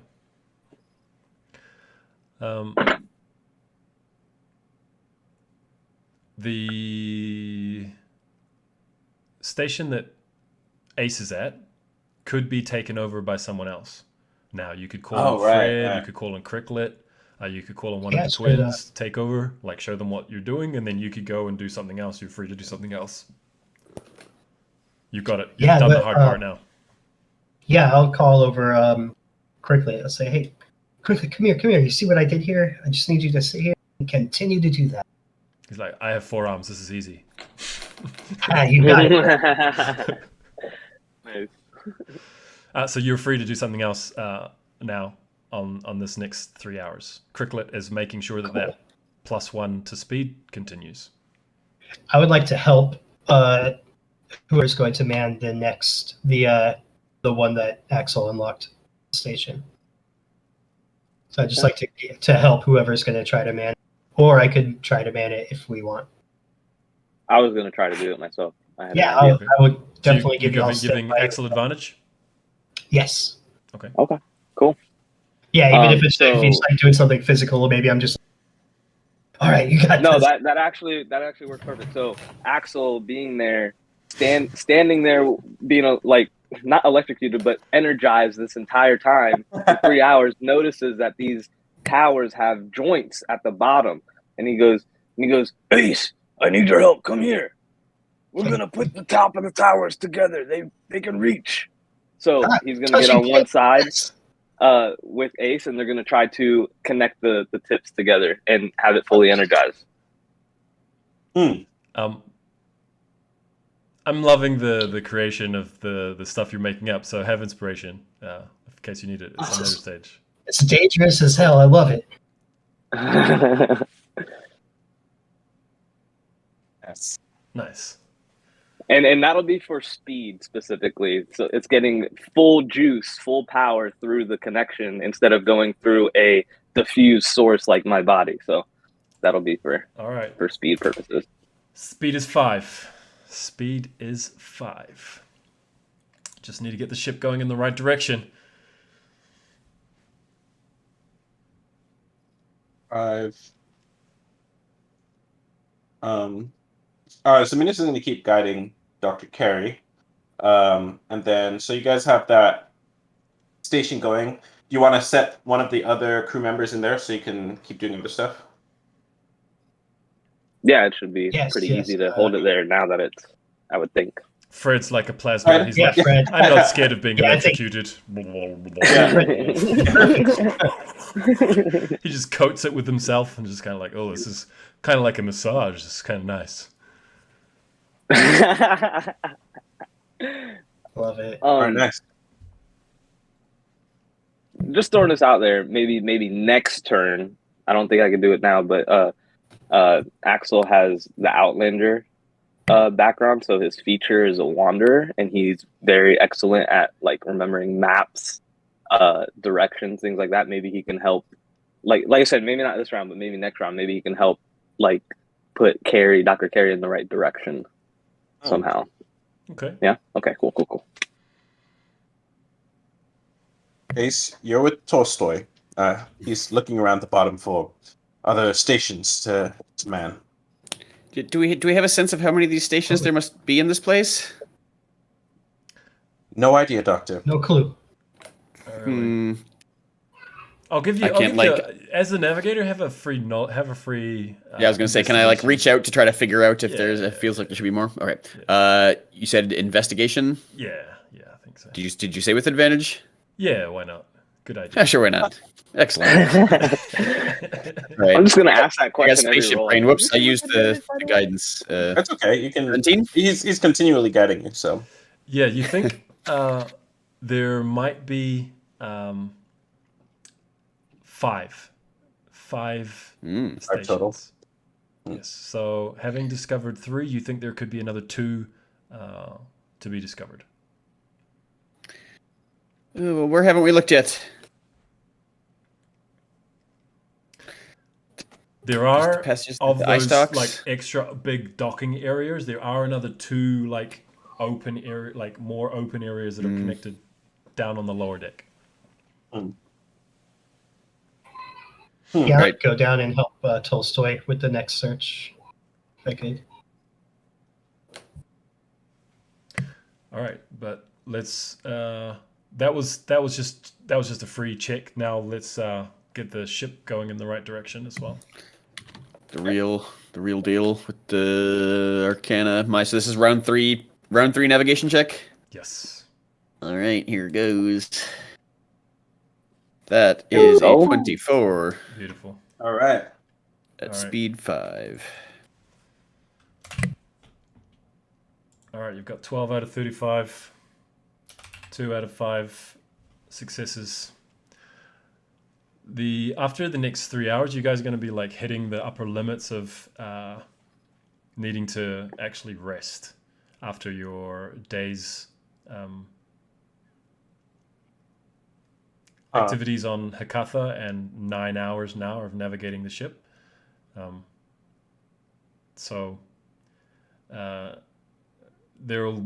You could try and push past like 1 extra, but we're going to start going into exhaustion levels and things like that.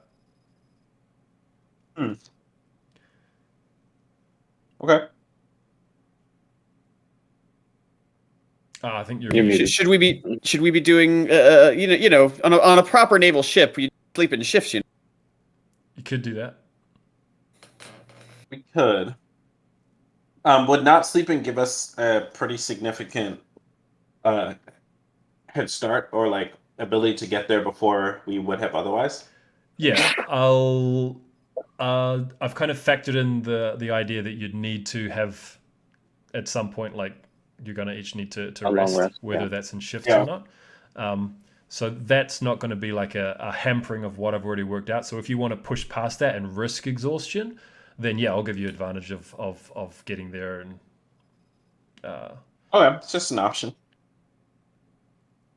I'll reduce the amount of successes that you need to fall. Okay.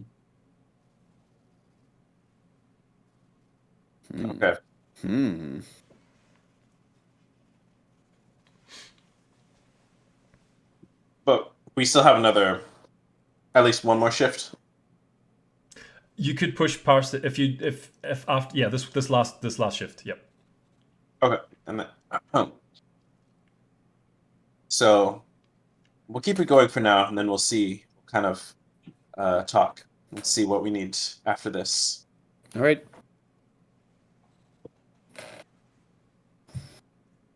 Great. So we're doing more searching for up Yeah. to 2 more stations. Kevin and Vina will try to hack that one station that they're working at together at. So, I think they hacked it already. Is that right? No, I think they're manning it this round. They found it, Yes. they hacked it, Yes, and they're manning it. that's correct. They need to man it now. Okay, so he will go ahead and try again with his... Ooh, I think that's it on the nose, 15. That's on the nose. Yes. Right, so that Nice. station is now active with Kevin Are and Vina. they helping Dr. Carey or are they increasing speed? I think we need speed, right? Like, Oh, well, let's do the math. yeah, I if know, we mathematically, have, I'm like, we're at speed 5, and we have to go 13. We're at 12. We have to go 30. No, we needed 35. We have to go 23 more. We have 23 more clicks. So it's going to be at least 5 more. Yeah, I think maybe another little batch of speed might be. All right. Speed Wait. 6. wait, hold on a second. We're at 12, and we need to get 23. We need to get I see. 35. Yeah, so we need at least 23 more speeds, and 3 divided by 3 is 7-ish, right? So, Well, yeah, 24 or 23 divided by 3 is slightly lower than 8. It's like 7.87, I think, or something Yeah. like that. can we even make it? Yes, We can? there is the ability which I was waiting for the speed to increase. I But see. as you've increased to speed 6, Dr. Carey becomes aware that he could do a last-ditch effort to put the speed of the ship for a sustained period of time at the risk of his own exhaustion, with full steam ahead and double the speed of the ship for a segment. Oh, I see. Uh-huh. Nice. And also, if we push through the sleep, we'll be able to get some time. But okay, yeah. So they hack that station and add speed. Okay, it's going at I 6. think, I think maybe at speed 6 we might want to start moving towards helping me actually succeed at this after this. But Yeah. Well, that's what I was Yeah. going to do with my wanderer trait. Axel's wanderer trait was I was going to try to help you navigate the star map that's in front of you. 'Cause Okay. Yeah. Okay. But yeah, if we can get one or two more stations to kind of do something similar. Yeah, but I think Ace and Tolstoy are still Yes. scouting. Well, mine. I don't know if mine would be a station though. It would just be looking at. I think the you're up star in the. map. I think you're up in the I'm helm still- area with us now. Yeah.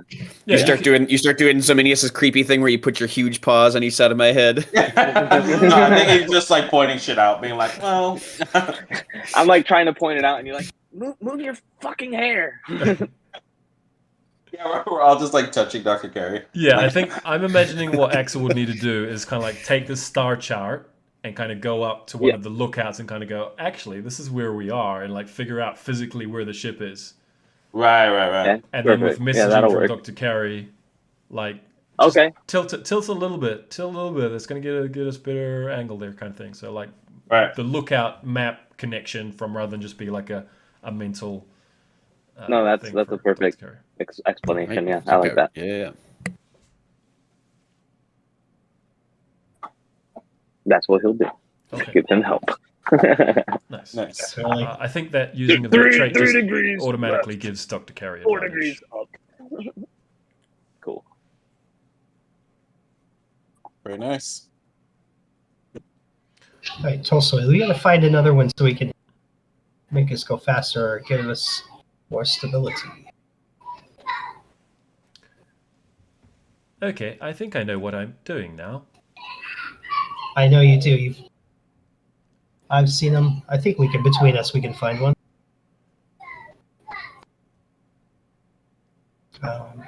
My Arcana is not that good. Well, it's investigation too, right? That's even worse. We're gonna go for it though. He's got a +2 if that beats yours. I have a +2. Okay. Actually, I'm not so sure. It's got to be another one down here. Yes, It's we gotta should be. just keep We're not looking. right. I'm sure. Try again. Right. All right, Dr. Carey. All right, this is it. All right, so now I have advantage from Axel's navigation help. I think that is all my modifiers. For Arcana. And the guys. Ooh, nat 20 there for a 30 in total. Goodness Nice. gracious. All right, that is 2 successes. Ooh, very nice. Go. So we're at 4. And I'm going to give you speed and a half as well. So I'm going to add 9, taking you to 21. There you go. Nice. Now we're Woo, cooking. it's a little too fast, don't you think? Oh no, this is great. Right, Keep the it going, Bulldog. Carey. Do you want to tell us Bug. what suddenly clicked for Dr. Carey there? Yeah, I think she's been trying to puzzle over this whole candle thing. She said, "I don't get you don't add to candle. What the hell is Vina talking about?" And then she sort of realizes there's sort of having an all oddities sort of surrounding her. There's another Thrycreen electric glute man over here, and just something happened where she's like, oh, she doesn't mean candles, she means stoking the furnace, and she sort of pulls energy from them and just blah. Nice. Excellent. Cool. that will bring us to the need for sleep, or your decision. If you pull through it, then I'll say we don't need a roll because you've already got 4 successes. You would achieve the success so long as everyone's able to not collapse under the exhaustion. Or you can just all get a good rest and continue chancing your arm the next day, knowing that you must be pretty set on course at this stage. I think we should probably rest because we're not sure what situation we're going to be flying into. That was things- kind of what I was thinking, at least Yeah. in shifts. Yeah, Because so, we did just have a major fight where some of us even died. We're all yeah, so the captain will say, "All right, we can't enter this potentially hostile territory exhausted because we'll probably end up dead or worse anyway. So we need to rest." Doctor, how are you feeling? Well, I mean, I'm not going to complain if I can take some time off. McKibben I says definitely think... that he was happy to take over. Captain.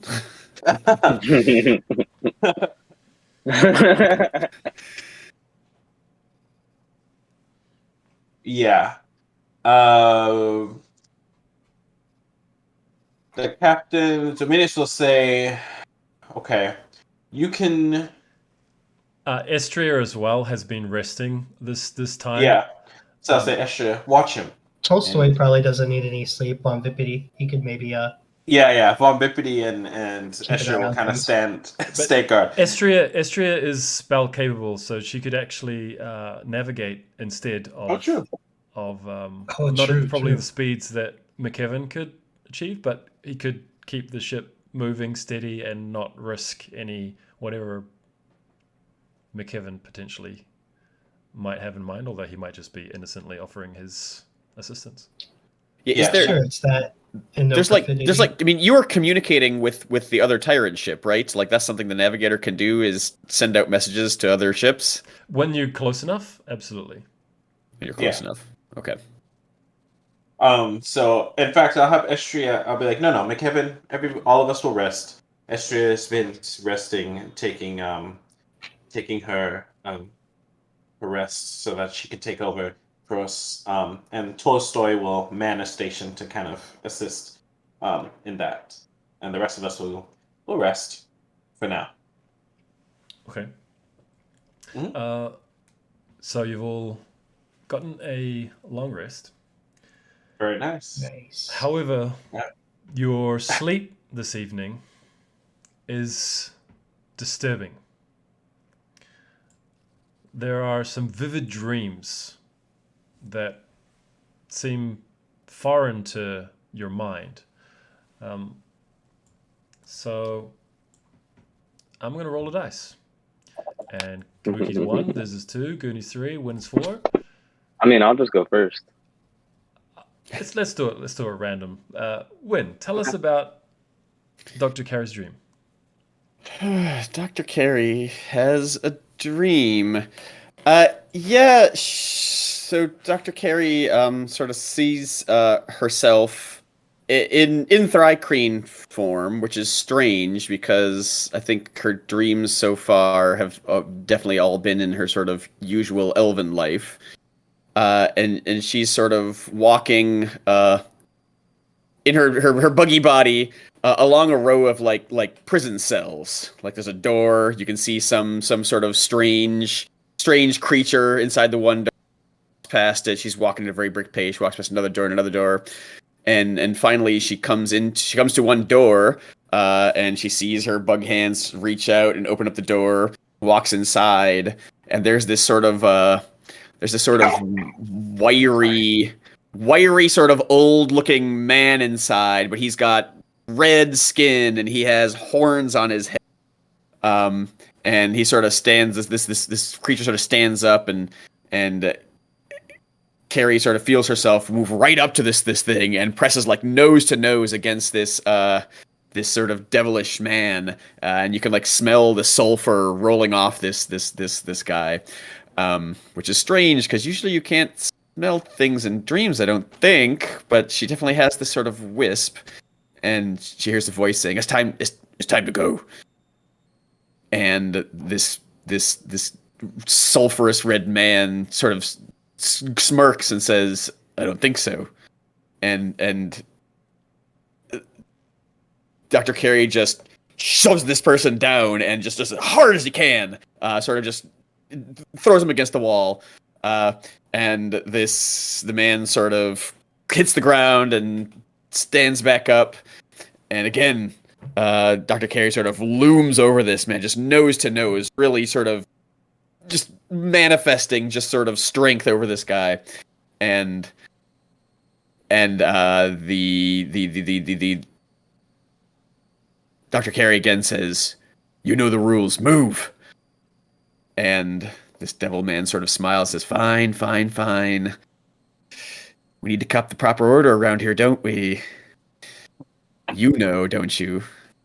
The rewards of your masters are important. But there may be more generous masters, might there not be?" And this man sort of walks away, and Dr. Carey follows after the man, walking down the rows, and the dream sort of fades away. Oh, okay. So as Dr. Carey kind of wakes up in the next morning, you feel something different about the connection with the body that you're in. It's like you're more settled in, like you're now properly sitting in the armchair rather than being perched on the edge. And it seems like a proper fit now. What is the first thing you notice about clicking with this body that your mind is in?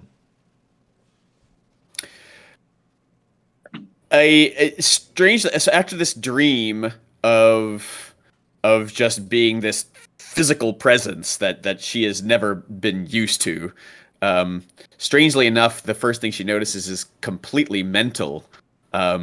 She can feel her mind just sort of reaching out to people around her. And she can almost hear other people in their minds both speaking in a language that she cannot understand, and yet she knows that she understands whatever they're saying. Some change has happened in her mind where all of a sudden there's a strange connection that she's never felt before. Nice. Cricklet's just there, like quite nearby, just doing his forearm thing, kind of like being on the late shift, right? Because he wasn't working earlier. And you see Cricklet just kind of like looks at you and kind of like nods, and you hear in your mind, "What's up? Oh, you got it working. Nice." This is... I usually have to use magic for this. Wait, what language was... cool. What...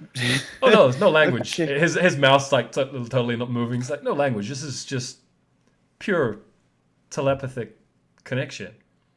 This is what we Thrakreen do. Yeah, it is. I agree. If you want to ever like hang out and stuff, like, it's cool. It's good to not be lonely. Okay. You'll have to tell me what kind of beers are good, I guess.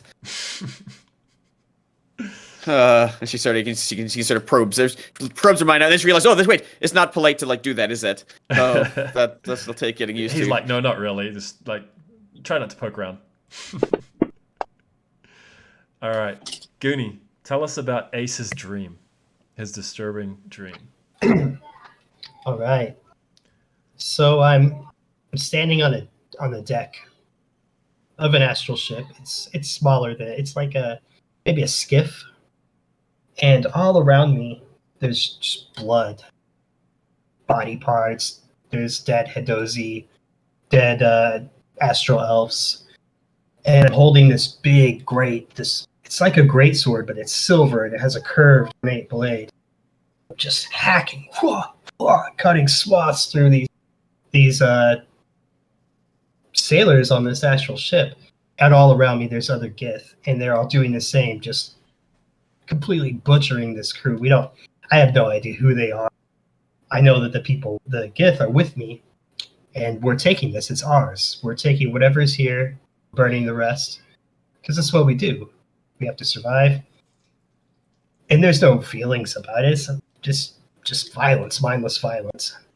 And I hear inside my head this dark voice, smooth yet kind of, I don't know, it's like oil on a blade or maybe blood. It says, Ustara.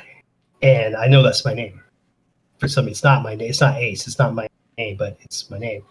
It says, you've whetted my appetite. Now the feast arrives.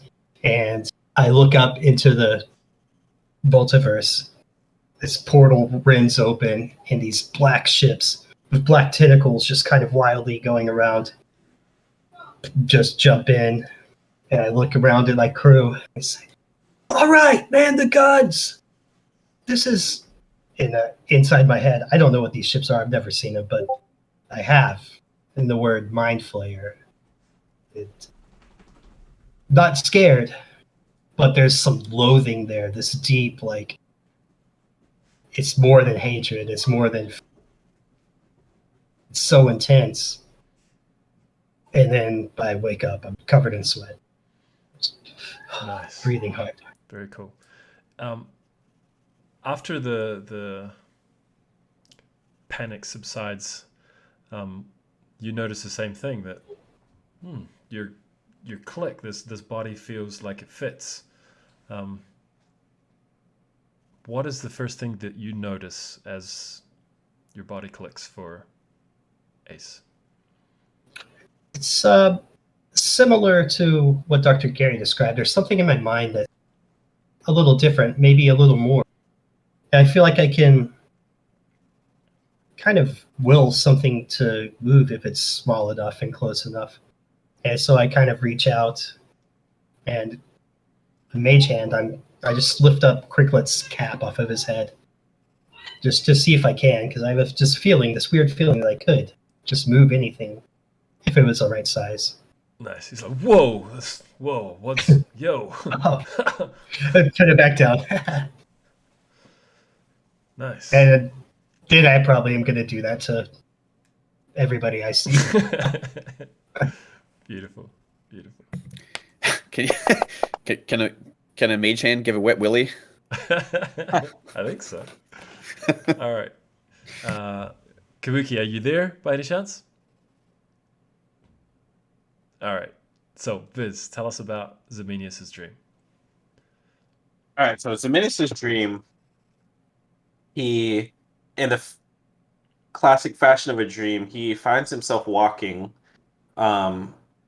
in a wilderness, and he doesn't really remember how he got there, or even necessarily where he might be going, but finds himself walking through these kind of rocky, sort of mountainous wilderness area, and he suddenly emerges from a tree line to find himself on the edge of a settlement. And might be, if you look closely, it might look like kind of mining village. There's a lot of large sort of stony structures carved into these cliff sides, maybe some cranes, some kind of machinery, medieval machinery that for lifting and moving heavy things. It looks like a pretty good, like a pretty well equipped village, like a pretty prosperous village. And he stands there for a moment in this dream, like the wind kind of moving slowly through his hair, and it takes him a second, but there's like an odd feeling, and finally he realizes what it is, and it's that it's completely quiet. There's no sounds coming from the village, only the sounds of nearby nature.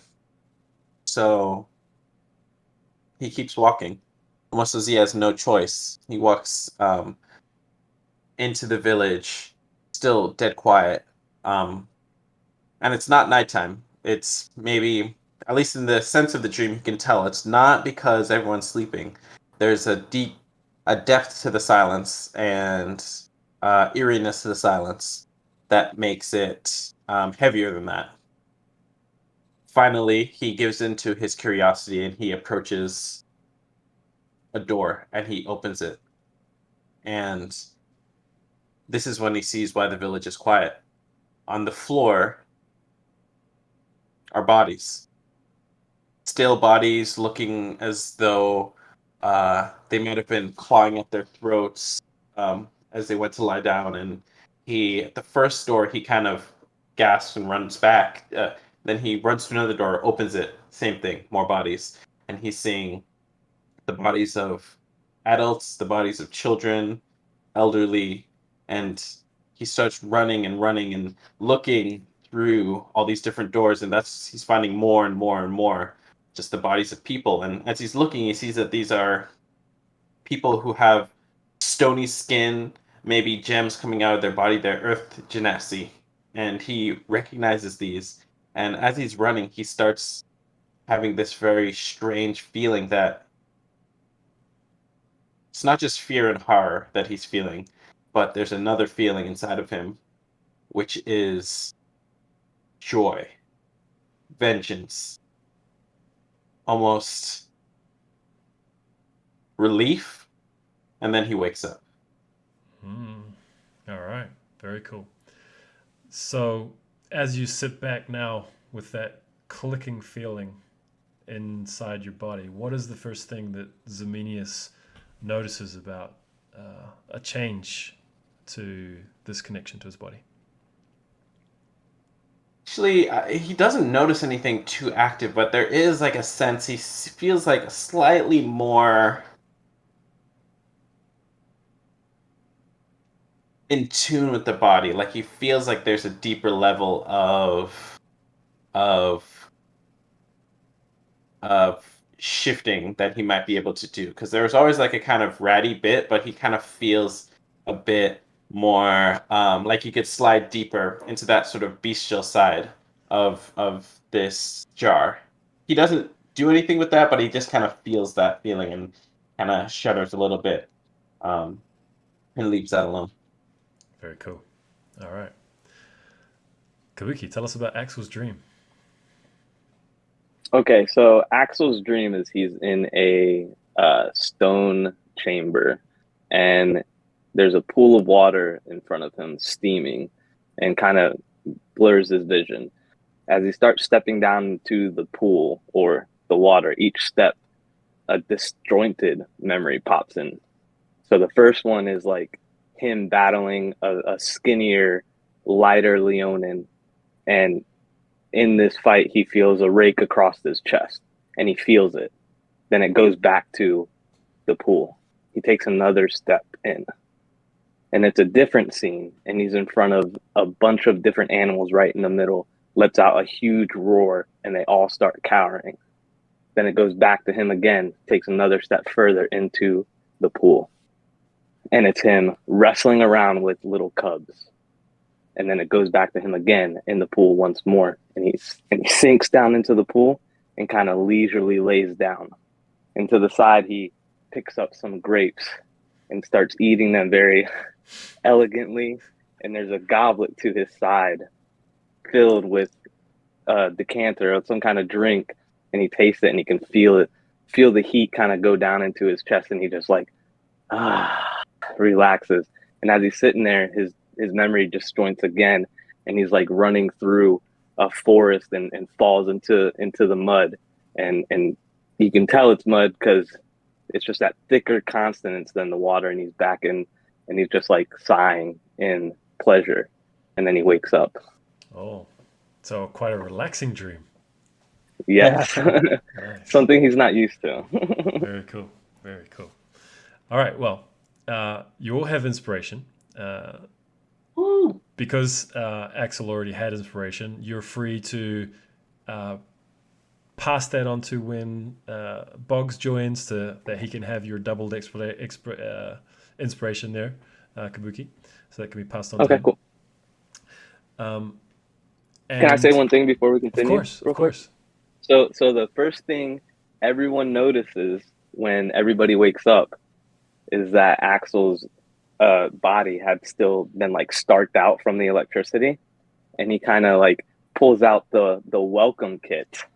He doesn't even think about it. He just pulls out the welcoming kit and starts like brushing and combing his hair back and starts like trimming up the mane on his body, and no one's seen him bathe the entire time. So that is just like extremely odd to them. Oh, interesting. Okay. Are you pulling out the deluxe welcome kit or the normal Yes, welcome yeah, kit? yeah, yeah. The deluxe one, the very nice one, yeah. As you open the deluxe welcome kit for the first time, you notice that the objects within the deluxe welcome kit are rather curious. Where did I write that shit down? Oh shit.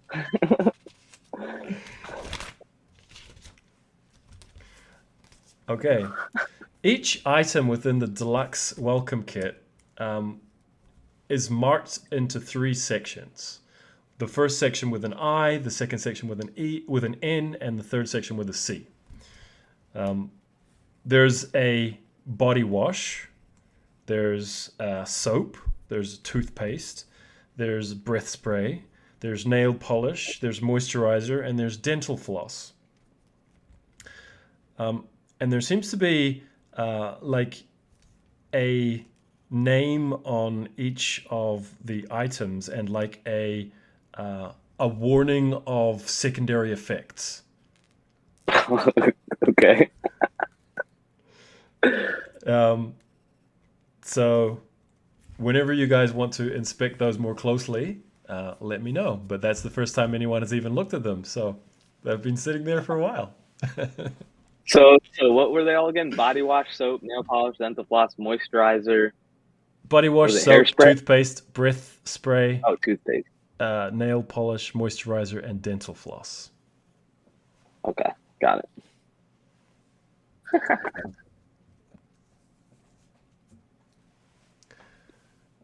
All right. I was wondering Called if it dental anyone's floss. ever going to remember to look at that. I had planned this out a long time ago. At the beginning, when Ace persuaded them to give us the deluxe welcome kit. Oh wow! Like I we didn't should even... he tried to get like something else out of it, but this is what we got Yeah. instead. Yeah, I was hoping like we'd get, something extra, more credits or something, but hey, these are cool. No point. It was Wait. just kind of a joke at first. So yeah, you like specifically see him like using the dental floss like in his teeth a little bit. Okay, you notice that the dental floss is wicked sharp. Like when you pull it out, it's Ooh. like sing, and there's like a sparkle along the line. It's like a wire, like, and actually, it marked on it. It's like dental floss, silence your enemy. Oh shit, this is gonna be cool ass stuff actually. So literally, okay, I'm totally cool with this, keeping on going. So when he starts flossing, he flosses like right near the canine and slices off the tip of his left canine because it's so wicked sharp. Nice. And he's like, ah! All right. So, but for the sacrifice of half of one of your canines, you realize that this is actually a magical garrote. Whoa. It's a +1 magical garrote that always crits. Oh my gosh. And it will silence an enemy that you need to take out without them making any noise or screaming or whatever. Dang. Assassination tool? Jesus. That's perfect for Axel. He don't Could mind. come in really handy where we're going to.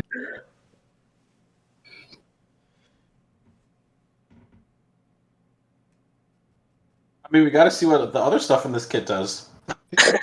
Seems like. Yeah, I mean, at this point, he's just gonna start like Are we gonna have go through makeovers? some of the stuff. We're gonna do makeover montage. Okay, so the body wash is marked with, it says, when you need some extra life. and it says, "Caution may cause tickling." Why am I spelling so horrible right now?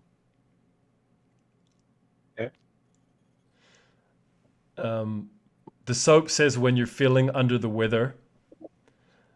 And then the warning on it says, may experience change of color.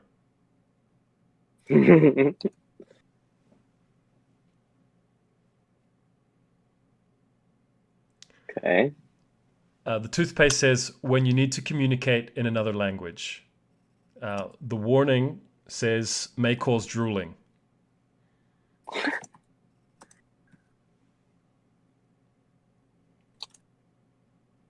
Yep.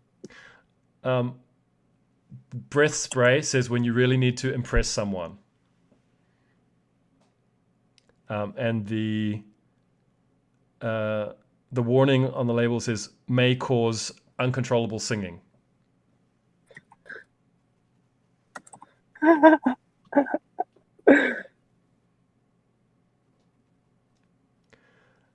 It was the breath spray is when you really need to charm someone. When you When you need to really impress need to someone. impress someone. Oh. Yeah. Funny. The nail polish says when you need your hands to be sharp. And the warning on the label says may cause shakes.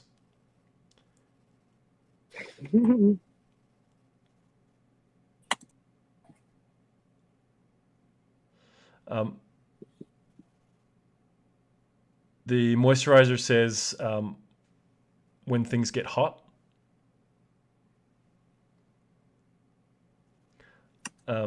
And it's the warning is may cause sweating.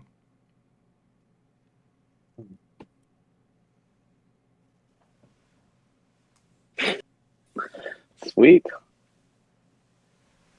All right. Yay. So funny. You're like, yeah, I finally opened this cool thing that I wrote months ago.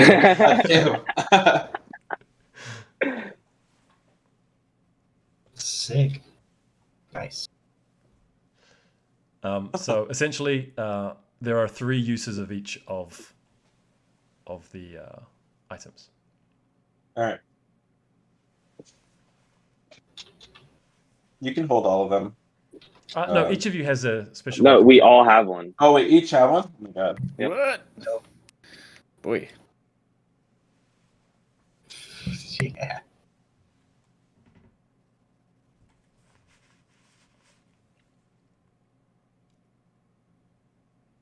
Awesome.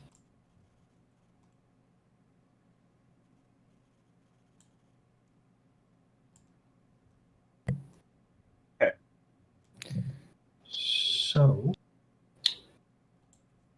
need to find the rest of these jamming stations. Yeah.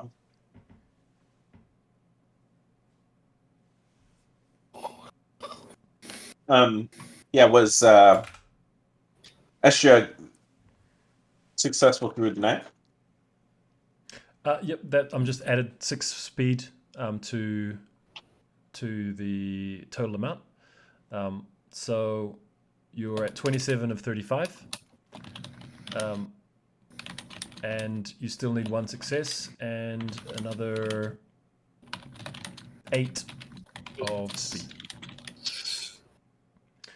Which, if Dr. Carey was at this point to take over and use the full steam ahead ability successfully, then it would double to 12 speed and you would blast to the correct location if the direction is in the correct, which requires still the last check. Yeah, and at the cost of exhaustion. No, you rested. There's no. No, we rested. Oh, okay. Yep. Sorry. Do you want me back in the eye stock, doctor? It was very. It worked very well last time. Yes.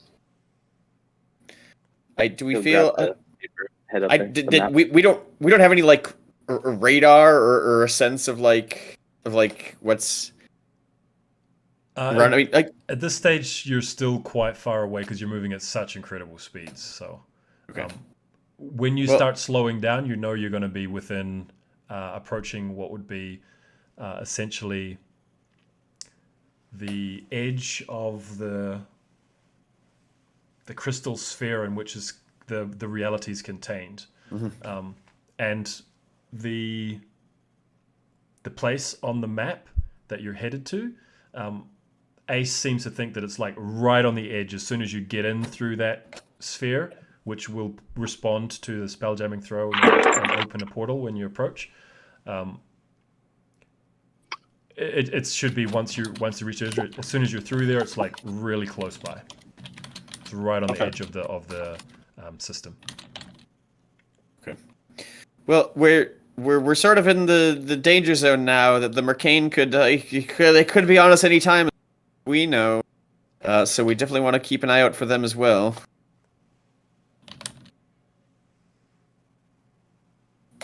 Yep. Do we think I should just be rolling for the next check? Yeah, I mean, at this point, I'm trying to think if there's anything else that we can do to kind of. You got the Wayfinder going up there, Simonius helping you, and speed from a couple different people. So, yeah, I think you can just roll. Okay. Is this with advantage because of Axel up there again? Yes, he's giving you advantage. That's But how do you it want worked. to want to try the full speed ahead option and then make your check? Is there any down? Is there no down? Is there any downside to doing that? There would be a downside if you failed by more than 5. But if it's just a normal fail, then there's no downside. Other than that, is your one chance today to double the speed. To use it. I see. Well, all right. Let's do it. Do it. Go for it. Yeah. Okay, can we before you do that, We're So feeling we very have- energized. 6? If we do 5, so it'd be 10, which would still get us there, right? So maybe one of the stations can assist. So we Dr. can Carey? send 2 people down to You could do that. Yep. That would Yeah, reduce so one the of the DC stations- by 2. Okay, great. Yeah, so one of the stations will be helping him. Okay, that was going to require 3 people to man it. Who's going there to man that exactly? I'll help man one. Yeah, it doesn't matter which one. Okay. And That's- we can Was the other send, crew? They were helping the other crew, so Vina and the girls.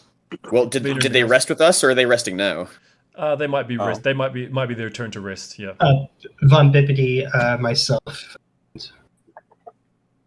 Okay. I don't Uh, know. Von Bibbidi, yourself, and who else is free? Nobody else is free, is there? So we can't. No one can help him. One of the twins. The twins are still free. The twins haven't done anything. That's true. Yep. One of the twins could help. Okay. They're rested. Okay, so I got advantage. I've got guidance, and I now have a DC of 13 rather than 15. Yep. All You right, got this. here goes. Nice. This is a roll of 25. All I was right. like, I feel like it's gonna be like 2 1s. Right? No, not at all. Gosh. Okay. So Not the ship impossible, just improbable. turbo blasts. Heading in the right direction. Let's hope so. Let's see. Oh, I need that to was your roll- direction. That wasn't your double speed. Okay, so it's heading in the right direction. Mhm. But Oh, is he? There has to be another check for that. Oh, okay. if you That's wanted right. to get there now, then you're one short of the speed. So you're at Right. 34, but you could get there with doubling that speed like now instantly. Wait, huh? Oh, I see. He just doesn't have advantage. He just has a 13 DC, right? 13 DC for the Constitution check to double the But speed. no advantage. Yeah. Yeah. I need to make a Constitution save. Yes. 13. With advantage. You said not advantage. Not advantage. Yeah. All right. That's not nice strong suit. That was a 10. Okay, but that's just a normal fail.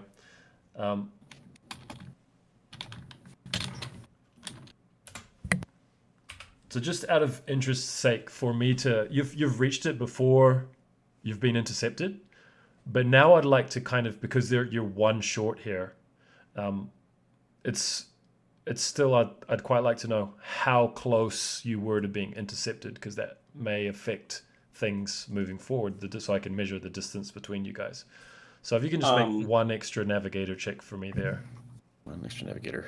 Just Yeah, unmodified. also, actually, before, can I rally him? I just want to make sure that I can rally a save. Or attempt to rally him. For the constitution check? Yeah. Would that make sense? Yes. Oh, cool. So he's going to attempt a persuasion check to... You still do have inspiration as well. Just in case. Okay, True, I do. natural 20 on the persuasion. Okay. So you're going to get D4. Man up. It is not... I don't get it. A crit is 2d4. Okay, nice. Let's go. there's your 2 ones, though. There it was. Oh boy, man. that's pretty terrible. Yeah, so just make that extra navigator check for me there, Dr. Kara, just for me to measure how close they are on your tail.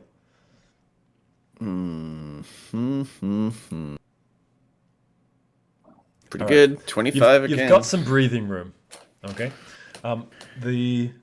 The crystal sphere, as I described it last time, is like a huge wall in this astral sea, and you see this swirling portal respond to the nearing of your ship, and you feel a different buzz come through the throne as these two magical entities, whatever they are, seem to communicate, and you're allowed to pass into this new realm of reality. And the ship swiftly heads to this swirling asteroid field, is the only way to call it. But there is a tiny sun at the center of it, it seems. A tiny sun on the very edge of this system that only seems strong enough to capture in its gravity these huge asteroids swirling around it. One of the asteroids there are three which are much larger than the rest.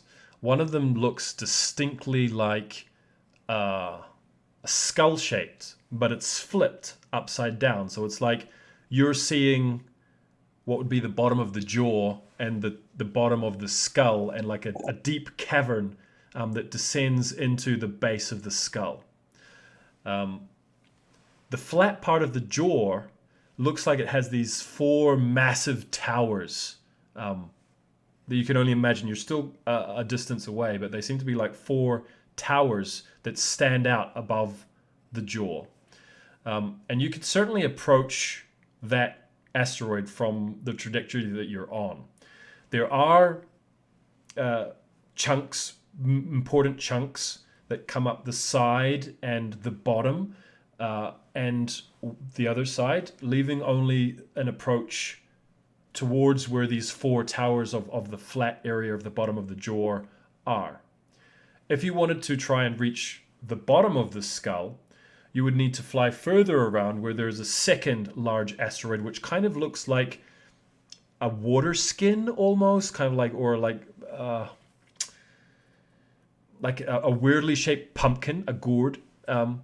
And there is like an opening in the massive asteroid field past that large asteroid that you could fly in there as well, and then reach the bottom of the skull.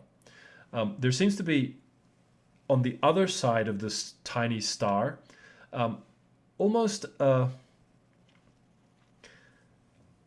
not a pyramid, like triangular pyramid, but more in the style of Central American pyramids, which are more almost square pyramids, right?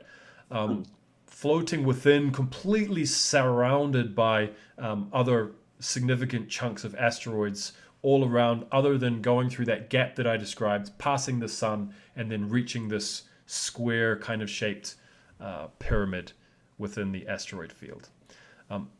And you think you have arrived at what the voice described as Threeport, or the Sun of Three, at the edge of the Dagobah system. In the very distance, you think there might be another planet caught in the gravity field of this tiny sun. It looks very dark and distant planet, though. So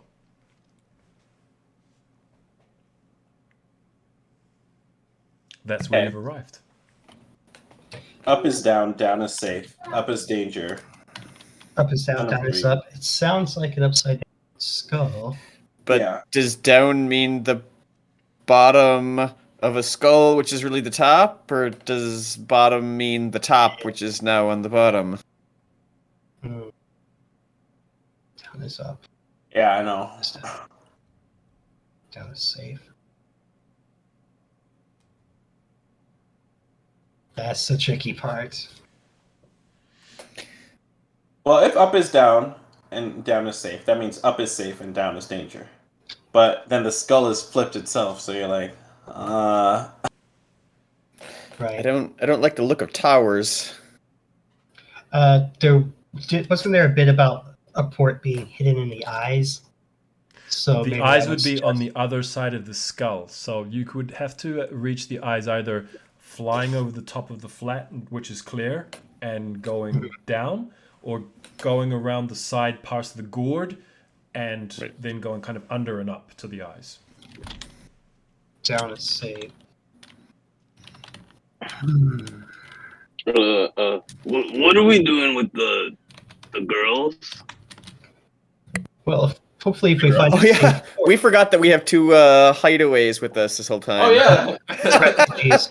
As, As other as, you, refugees. as you say that, there's like the little girl comes in and goes, "What's for breakfast? Do animal people eat like Yeah, we eat. things that we- aren't little girls?" Oh, that's funny.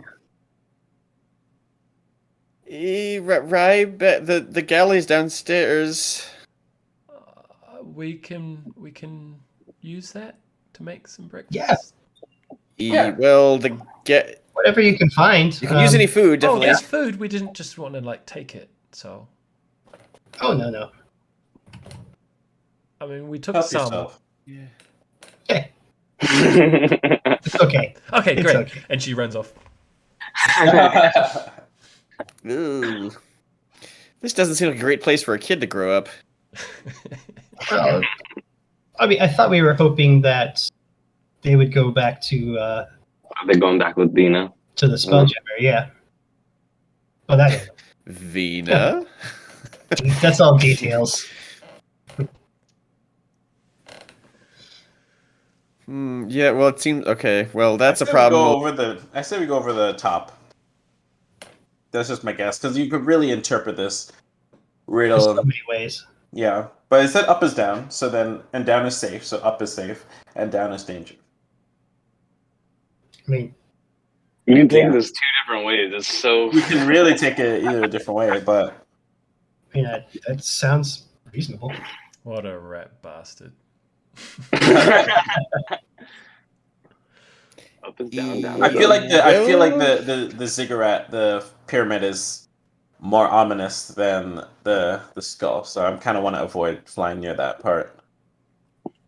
Yeah, That well, makes sense. you're the captain. My instinct would be to take that lower path, sort of to the eyes and not over the top. If there's big guns, they're going to be in big towers. That's my concern. I guess that's true. Fair point. What do you all think? Flip a coin.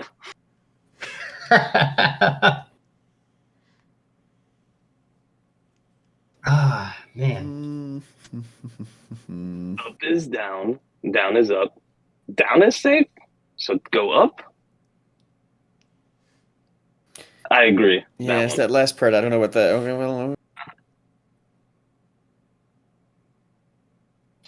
well, that's 2 votes for going over the top. Ace, this seems like it's your. Big decisions for me. Hmm. It's 2-1, so you're either tying it or you're adding to over the top. Right. Are you Sylvester Stallone in it? Just say whatever comes to your mind. But let's just try to go over the top. I like things to be a little over the top. Okay. Oh gosh. As you Gary's approach, gonna be like, I told you so. Yeah. as you approach, where is everyone? How this works is the navigator, when you're when you're getting really close enough, the navigator is able to perceive. But with a too far out, it's kind of like having blurry vision. You can sense things, but mainly shapes and kind of blurry. So lookouts are valuable because lookouts can see much further and much more clearly than the actual navigator can. So where are each of you? What are you doing? What's your position? What's your attitude as you approach this upside down skull?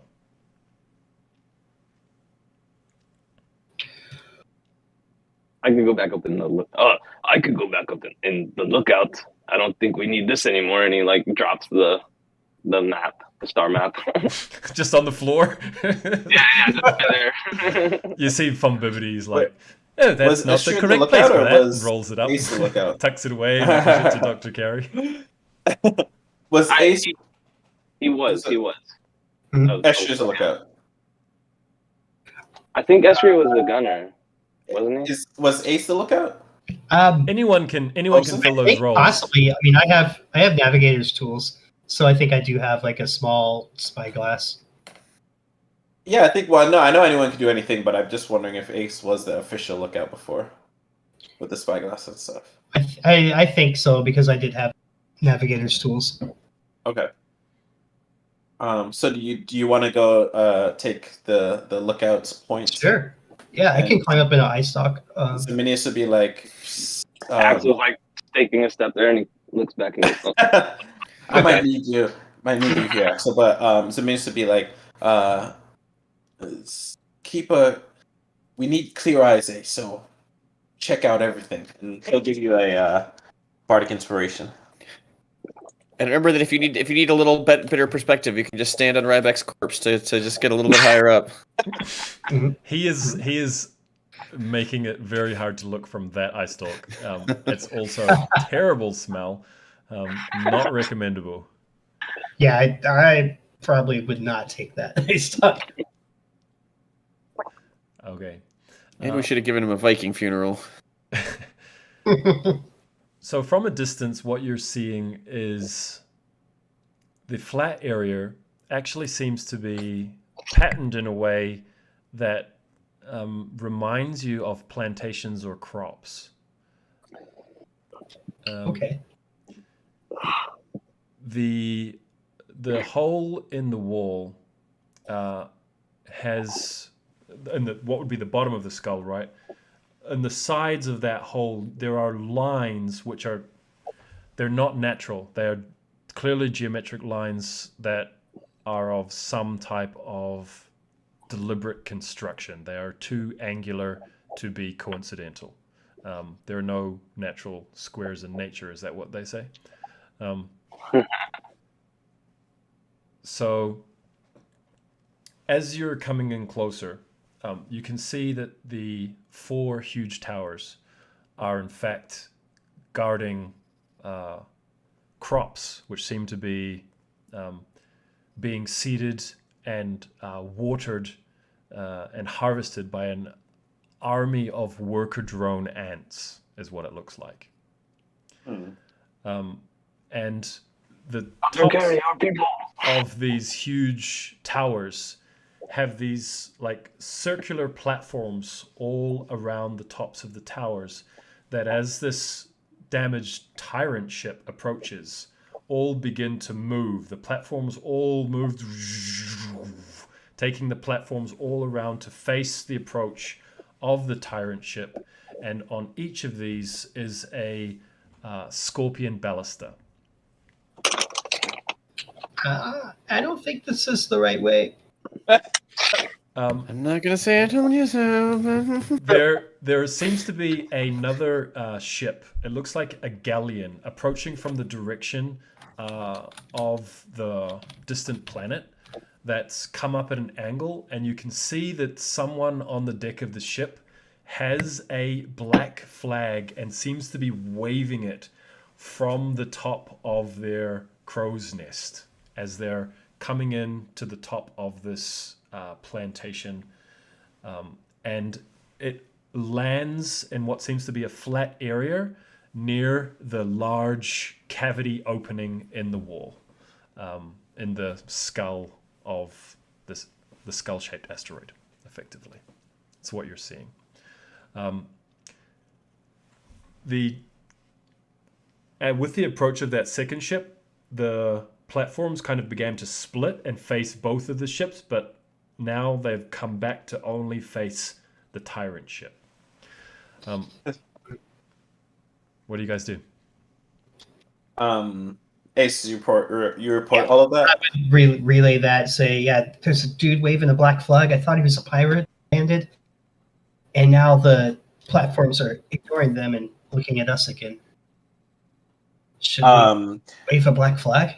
Yeah, so Minis is actually going to run up to the stock where Ace is, and he is going to start chanting as he goes up, and he's chanting in sort of crackling, fiery language. I don't think any of you understand because he's chanting in Ignan, and as he's chanting, there's waves of heat coming off of his hands, and you see kind of that same fire that makes up his butterflies kind of gathering, and he is going to use his Song of Creation to create a massive black flag, or not massive, but it's medium size. So it's the size of it's a big black flag, and he is going to hand that to you, Ace, and be like, "All right, wave this. Let's see what happens." I'd try to emulate the man I saw on the other ship. Okay, what's Dr. Carey doing with the ship? Is he trying to get past this, or is he going to bring it in to land like the other ship? I'm definitely flying casually, sort of put all the brakes on, just want to drift gently. Slow I don't know. roll. I want to turn the high beams off. Okay. Yeah. And unless I hear otherwise, I sort of give every intention that I'm slowing down to meet and not, come in hot. Okay, you see where the other ship has landed, like a much bigger ant, if you imagine it's like a centaur, where the four legs at the bottom are the torso of the ant, and then part of the ant is like a centaur, upright with arms out, and you can see that they are holding a green and black flag and waving it at the ship, and then waving it at the ground, and then waving it at the ship, and then waving it at the ground.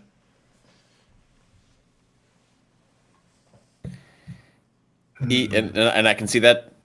No, Ace can though. Okay.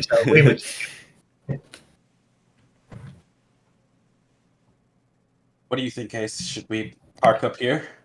Seems like they want us to land here. Uh, Those ants are kind of creepy, though, aren't they? I know. I'm are we about to park ourselves into the middle of a sort of cult Yeah. hive-like society? But well, it might make it harder for the Mercane to get to us. So, There's that. yeah, Doctor Zominis will message Dr. Carey and be like, "All right, Dr. Carey, bring us in nice and slow. We're gonna park up here and see what happens." All right. I haven't had a lot of parallel parking practice yet. I'll do that. Okay. The ship comes into land on this landing strip. From where you're now very close, you can see down into this massive cavity seems to drop right into the heart of the asteroid, and all carved into the walls are just story upon story upon story of like these buildings that just go level upon level upon level upon level all the way down to the interior of the asteroid. Scurrying out to meet your ship is a 4 fully armored and armed warrior-looking ant centaurs, shall we call them. And with them scurry these little midget ones who don't even have like mouths beside, following them like a tail, 8 of like these drones, and right in the center of them is this very extravagantly dressed, extravagantly colored ant person with like a big kind of weird hat that comes off his head with some type of plumes off the top of the head, and carrying a clipboard and a quill, and the warriors kind of like bang, bang, bang the door of the tyrant ship. Yeah, I'll I will first message down to hopefully the little girl is by the galley. He says, the guests are coming in. You might want to let us do the introductions. We're cooking breakfast. It's almost ready. Large ant people are going to be coming in that door, and then Are they your friends? We don't know. Well, all of the animal people seem to be cool so far, so I'm sure it'll be fine. You cut out there. What was, say that again? I'm sorry. Yeah, the door is opening as sort of. Okay, they've only had good experience with animal people, so. So Minister can be like, well, what's I everyone guess else? we're gonna Where's find out. everyone else at this point in time? Geez, I was up in the ice dock, so I don't know if I could get to the lower level that on the Not time. quickly, no. What about No, Axel I would and go Zaminius? to the command deck. I think Sominius was also in the lookout, but he probably was making his way down to the main area, to the helm with Dr. Carey. All right. As he's coming out of that eye stock, he kind of sees Axel with his hand on his pommel of the sword, and he goes, "Do you want me to greet them, Carey? Bug. The kind that doesn't involve slicing heads." And then he's like, he takes his hand off. And he's like, "Oh, okay." What the hell? the little girl is down there, so she's going to feel either very excited or very scared in a few minutes. Real fast. Protect the girl. Yeah.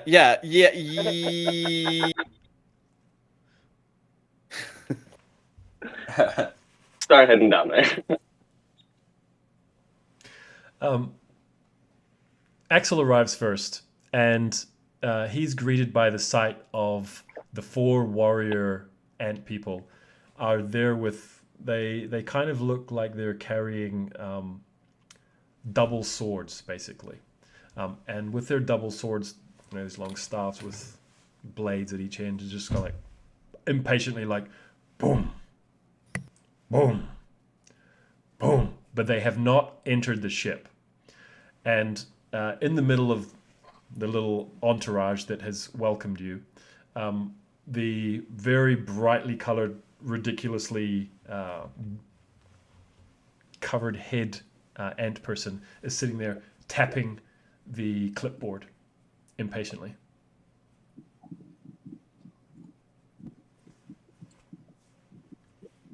Do they see me? I'm Yes. like walking up close. Yes. Nothing changes while you're in the ship. It's kind of like, well, Axel kind of goes over and goes, like looking around and goes, "Do you understand me?"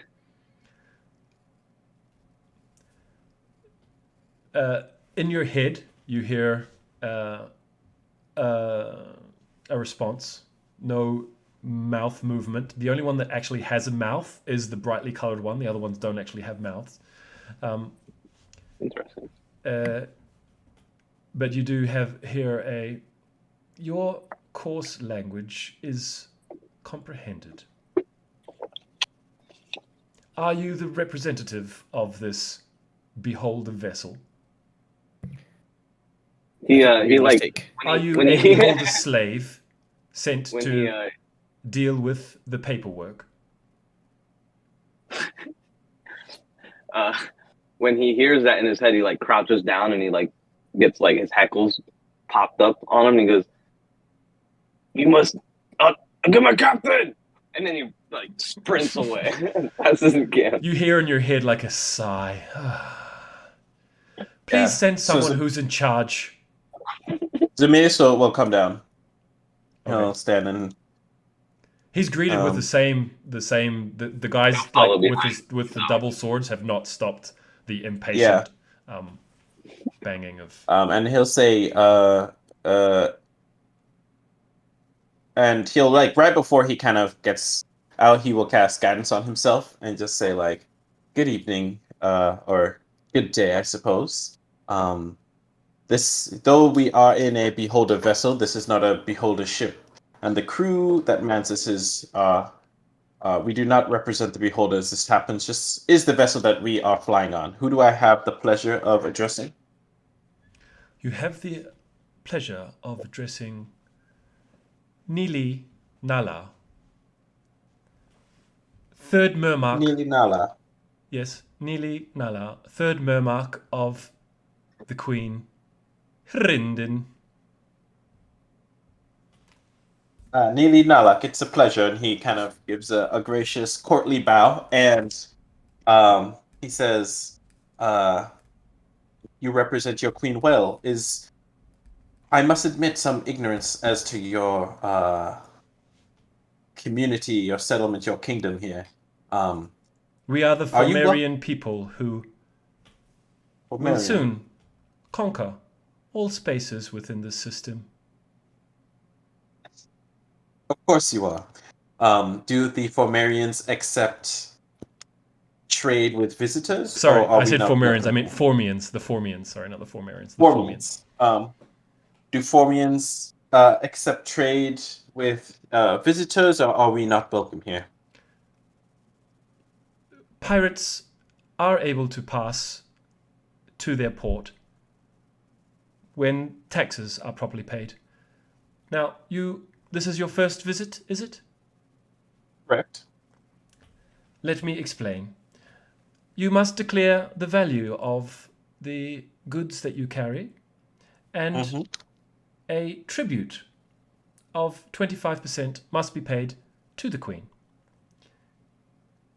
Any lying or deception regarding the amount of cargo you are carrying will result in the penalty of hive acclimatization, at which point all members of your crew will become active members of the hive, working to please and serve Queen Hrindin. I suggest you are honest in your dealings, and it all will go well. Please declare the amount of the worth of goods that your ship is carrying, Captain. I see. Well, we do not carry much valuable goods, unfortunately. We are simply, I would say, peacemakers of a sort. And we are being chased by another government who seeks to extract a vengeance upon us. But you speak Peacemakers, with did you say? a fashion. That sounds like a worthless profession. Well, Perhaps it is, and as you say, we are worth little and possess little of value. But perhaps we could speak with someone, and we could see how we might be of value of you to allow us to move forward. Perhaps you could use us to. I can promise you that the people that are pursuing us have much of value, and you would be able to extract much from them if you were to allow them to land. if And your words are also- true and you carry nothing of worth, you will simply have to pay a tribute of something worth the equivalent of 200 gold pieces. And then you shall be allowed to pass. If you are lying, then the penalty shall be hive acclimatization. I see. Search the ship, Uh, and the drones just start coming in through the door.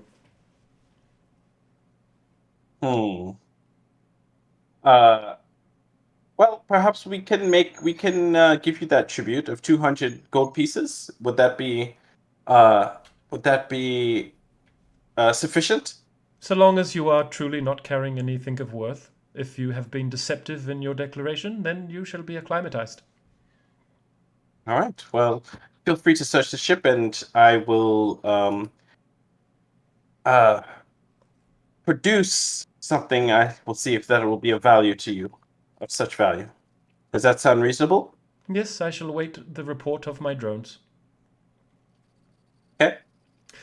So they proceed to search the ship, which is not carrying anything of value other than the adamantine meteorite, which is safely tucked away in the bag which is on your hip. No one looks there. And so these creatures come in and they're going up along the walls, the roofs, everywhere, just like crawling up over everything. They search every single space inside the ship. The place that they don't search is the bag on your hip. Okay. And they return sometime later. What's everyone else doing in the meantime? It will be an hour to search your ship. I was behind Zoe the entire time, guarding him as a stalwart first mate. I think Carrie, well, she disengages from the helm, but I think she wants to stay up there with the helm. She's very concerned that they're gonna once she sees that they're searching. She's very concerned that they're gonna want to go down to the hatch, which doesn't have anything of value. They do want to go. They do? they all sit there around the hatch, in fact, and start kind of clicking at you angrily, and then tapping on the hatch. So Carrie tries to reach out with her mind talk, and says, "Yeah, okay. There's just junk down there, and the beholders." Open. We fear no beholders. We are protected is by the trapped. Queen. The Queen protects us. Open. It is trapped. Open. Can you sign Open. Can you sign a waiver saying that we're not responsible for any danger? There bad things will happen. McKevin. Can you take care of this? Oh, he's like, oh, goodness me. And he disappears and reappears. Got it. I can open this? Yes. They won't die now. Okay. Good. Thank you. I really enjoy our cooperation. It's very productive. Right, so she'll join up with the helm just enough time to sort of open up the hatch. Okay. You notice that the teleport that McKevin just did, and the teleport he used to appear before, was not a misty step. There was no explosion of mist around him. It was like a door opening and consuming him, going through, because the hatch is closed. He should need to see where he's going to, right? But it was a much more powerful teleport that he just used twice, bang, bang, like that. Who are you? You begin to have concerns that maybe McKevin might have been underestimated. Nah, we're gonna take it on.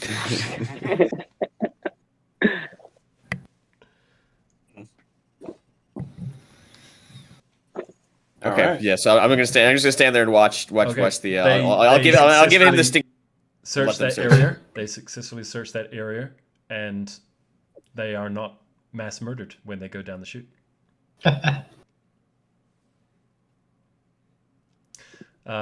So the search concludes an hour later. While that search is happening, Zaminis would like to kind of talk with the Nila Nala, Yes. and he has his background ability, which is court functionary. Your knowledge of how bureaucracies functions lets you gain access to the records and inner workings of any noble court or government you encounter. You know who the movers and shakers are, whom to go to for the favors you seek, and what the current intrigues of interest in the group are. So he's kind of just talking to her, kind of being like, all right, let me see what the hell is going on with these people. What are they really interested in? What would be of value to this?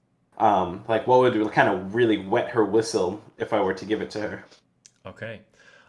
You realize that this Murmak is basically the essentially the highest level of government, except for the queen.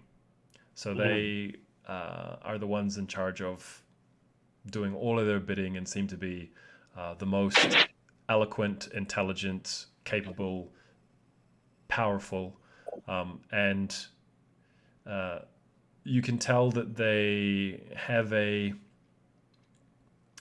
nonchalance about them because they're very trusting in their own ability to any threat overcome them, either themselves or by the vast numbers that they have access to at a moment's notice. So you're definitely talking to a mover and shaker, and there seems to be an element of appearance. The hat that Nili Nala is wearing seems to be worn with a great deal of pride, and the color scheme that Nili Nala is wearing seems to be very carefully picked out to coordinate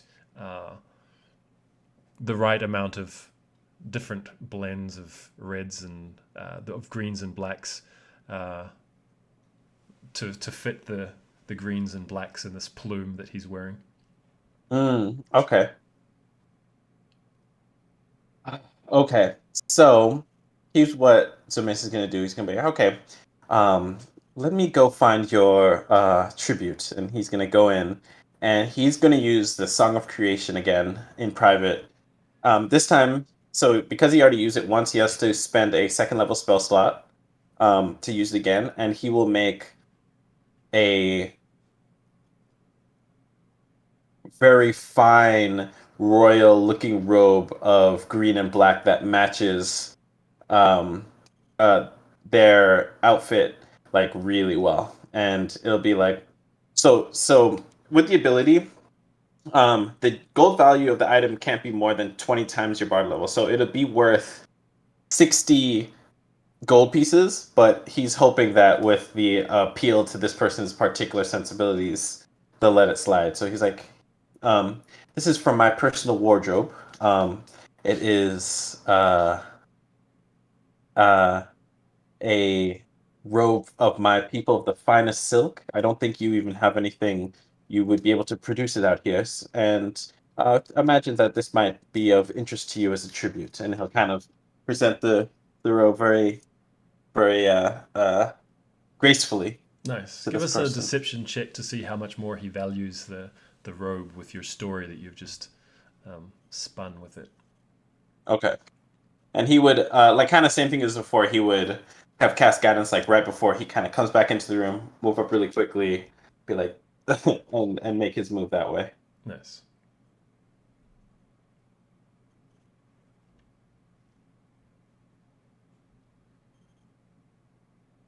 Ooh, at the guidance. 16. Okay. He says, do not underestimate the tailors that we have available to us, but this is Of course not. unique and gorgeous, and Mm. I accept your tribute on behalf of Queen Hrden. Adorn me. Me or his the Yeah, his the turn. He wants you soldiers? to adorn him. Oh yeah. So Mitch will do it. He's like, this was his thing back in the court. Like he was all about the frivolous, the fashion, flattering people. So he's like all playing it up, like, oh, this is lovely. It's really compliment your think it goes with my hat? your chitin tone. Oh, absolutely. Oh, he doesn't And call it a that hat. He hat says, "Do you think it goes with my ploof?" your ploof. Oh, an absolutely inspired choice. When I saw it, I immediately thought of this piece. You will be the absolute envy of any other functionaries that you are in league with. And he kind of puts it on and thinks it says, and now may we be on our way. It was a pleasure meeting with our future conquerors. He says, "Yes, I'm sure it was. Erdine will be positively purple with envy when she sees this." Of course, of course. All right, well, back on the ship, everybody. He's kind like, "I am always on duty on Thursdays, so if you are along this way again, you can stop and bring more tributes like this next time." Absolutely. We'll be sure to do that. And also the side note, the item does glimmer softly and the creature can hear like faint music playing when he's touching it. So he could hear like, gentle tinkles and stuff like it might, so he's like, "Oh yeah, absolutely. All right then, we'll be on our way." Tell everyone back on the ship. Let's go. And also, I guess the port would be. Can you give us a little bit of a quick overview of the rest of the system? Who we might encounter? The riffraff around here. Oh, you mean that singing ogre from the pirate's port? Is that who you mean? Sure, it's a singing ogre. Is that the name of the port itself or a person? No. The port's called Port Ocular. It's in the eye of the asteroid. You'll fly over to the other side and fly in. You might need to avoid the smaller dock, probably too narrow for your ship. Go around the side so you don't destroy anything. Okay. Bella, yes, that's the ogre in charge. Gala? Bella. Bala, I see. All right. And what's that strange pyramid that we've also seen floating over there? Oh, the fortress? Yes. That's where the survivors shacked up. The ones who fled the elves.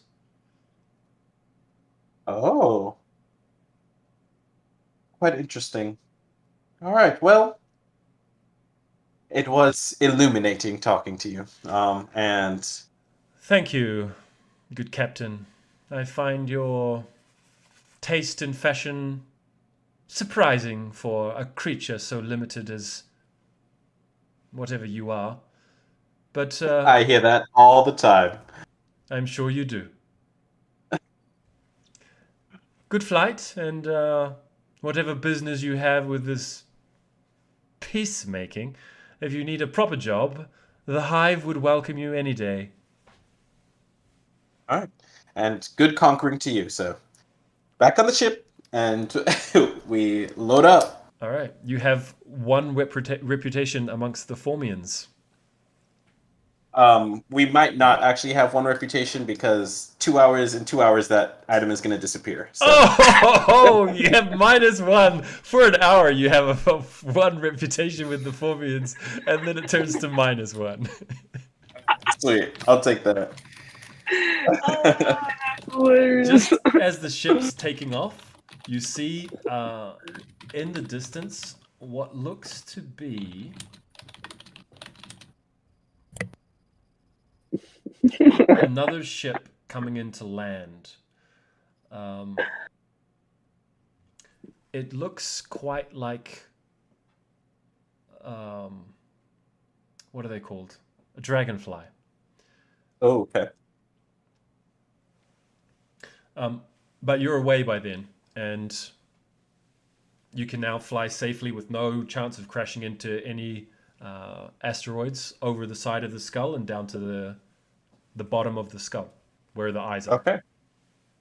All right. So shall we dock in there? Or do you guys want to check out the survivors? Yeah, let's dock. Let's try not to get into too many socio-political disputes here. feel more comfortable to Yeah, first. I was like, get me off this ship so that the Formians don't recognize it when we fly away. It's like, That's true. all right, so yeah, Prophet says, all right, Doctor, take us in. We'll dock there and see what happens. Okay. So yeah, you fly into the eye of the skull-shaped asteroid, Port Ocular, and you can see that there's a narrow entrance, and it's illuminated,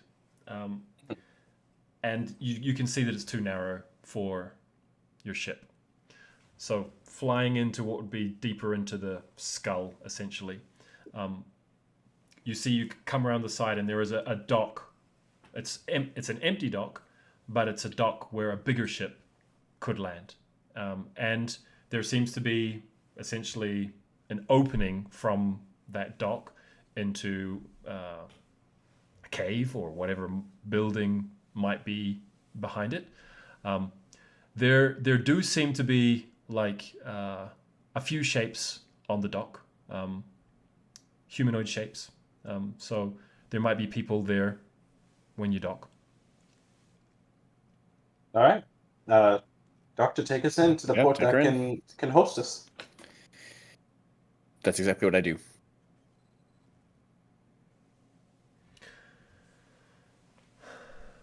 All right. How are you undocking from the ship? Are you all together? What's the play here? Are you letting at this stage Vina immediately take over the throne to let you down and then get the heck out of there? Are you going to wait see what the panorama is in case you might need backup with what's going on in here? What's the play? Well, the Mercane are tracking the ship itself, so I think we need to keep the ship docked until we kind of encounter them, and then I think we might need to all deboard, and then meet up with the Mercane, and then have the rest kind of. They don't have to stay with us, but the Mercane have to come find that the ship is empty. I guess we can stay with the ship and then have the Mercane meet us and send Vina and the rest away. Does that make sense to everyone? Or do you? Yeah, go ahead. McKevin, what are they going to be expecting when they come to find you? That I give them the meteorite so I can get my next instructions. They just think you're gonna let them just walk onto the ship and you'll be there? They're likely going to approach the ship and ask for me, yeah. And then expect me to give them the meteorite. Yes, we'll have to be here at least to encounter them. Yeah, it looks like they're kind of right behind us. They're not stupid, I will say that. So, they're probably going to want to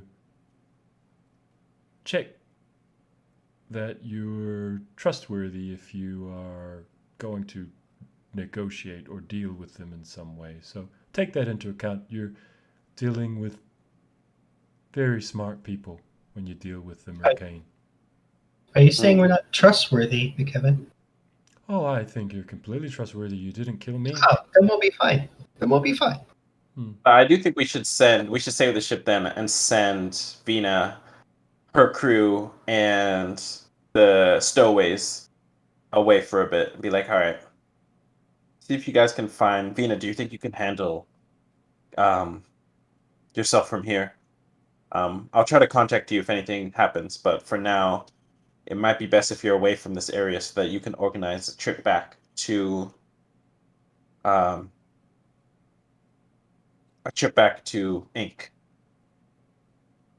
Does that sound good? Yeah, sure. Are you gonna be able to get a ship out of here? I'm not sure exactly how this is gonna work, to be honest. And he gives her. Yeah. It seems like our plan. We're hoping that we could join them? This is what we this is our mission. Yeah. I- Infiltrate. Right. So McKevin, I mean, You see they McKibben's didn't- eyebrows kind of go up, Yeah. and you're like, oh. Mm-hmm. So we don't say we're gonna infiltrate them in front of him. It's Join just them. like, we Join don't them. join them. Yeah, it's like, you know, be like, oh yeah, we want to, we'll want to talk to them and see. am I remembering correctly that they didn't recruit you so much as extort you, McKevin? That would be fairly accurate, yeah.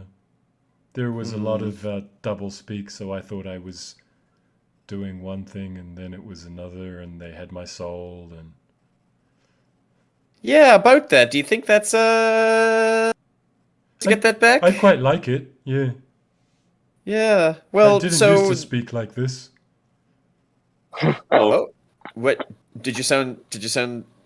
See, I what did you knew sound something like? was wrong with him. I knew it. When I had a soul, yeah, it was a little bit different. Well, so listen. It seems like I guess this is what you meant when you said we might have the same. The same if- what? Sorry. Mission? You suggested that we were at odds before, and this is why you tried to say explode us on a number of occasions. Yes. But if you want to find your soul with these people, we want to get aboard with them. I think that is moving. If you help us, you're moving us towards our goal, and we're helping you move towards yours. He says, "Oh, are you starting to feel it?" No. You're not. You're not I feeling totally feel it. it within you. Am I feeling it? How are you feeling Yeah. today? Well, my brain kind of a little mixed up. I gotta be honest. Oh, I don't- maybe it's just I don't- beginning then. Is this something about my soul? Because I really am attached to that. In fact, the soul is kind of all I have in this weird bug body. But Yeah. it is feeling better today. That's good. That's true. Is that what you mean? Yeah, kind of. I mean, if you're not feeling it, then you'll know when. If I say that and you know, then you'll know. You'll I'll look up for Probably- that. have dreams and I might have had. Hmm. I might. Any, yeah. Carrie just sort of looks around at the others. my path Oh. is the same path as yours if you follow your true destiny. God, McKevin, I just.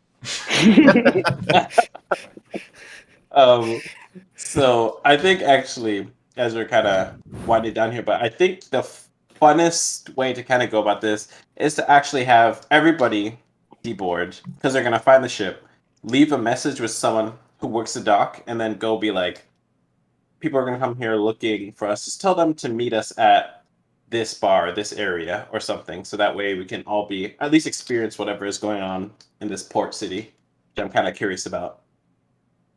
So that's what I would like to do. Oh yeah, I gotta go have a beer with Quicklet.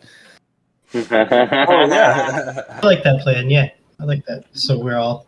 yeah. So all deboard, Okay. and I guess As you guys start to deboard, you see two guys stand up, and one looks to the other and says, "I see the little shadow of a ship. Who is this? Who is this?" And the other says, "Very, very frightening. They look very exciting. Go tell Bella. Go tell Bella. Go tell Bella. Go tell Bella." And one of them runs off, and the other kind of like pulls out a lute and starts like playing a song. And that's where we'll leave things. yeah. What have we done? Love it.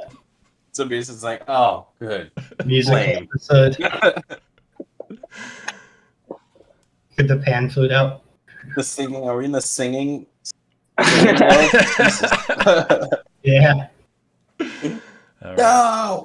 I promised it would get weird eventually, right? Yeah. We all have to Yeah. sing song Alright. along. Woo, Axel's gonna have All right. trouble. Nice session, guys. Excellent. All All right, right. guys, that's where we'll leave it. Thank you, everyone, for joining us. I hope you enjoyed it, the evening, and we'll see you next time.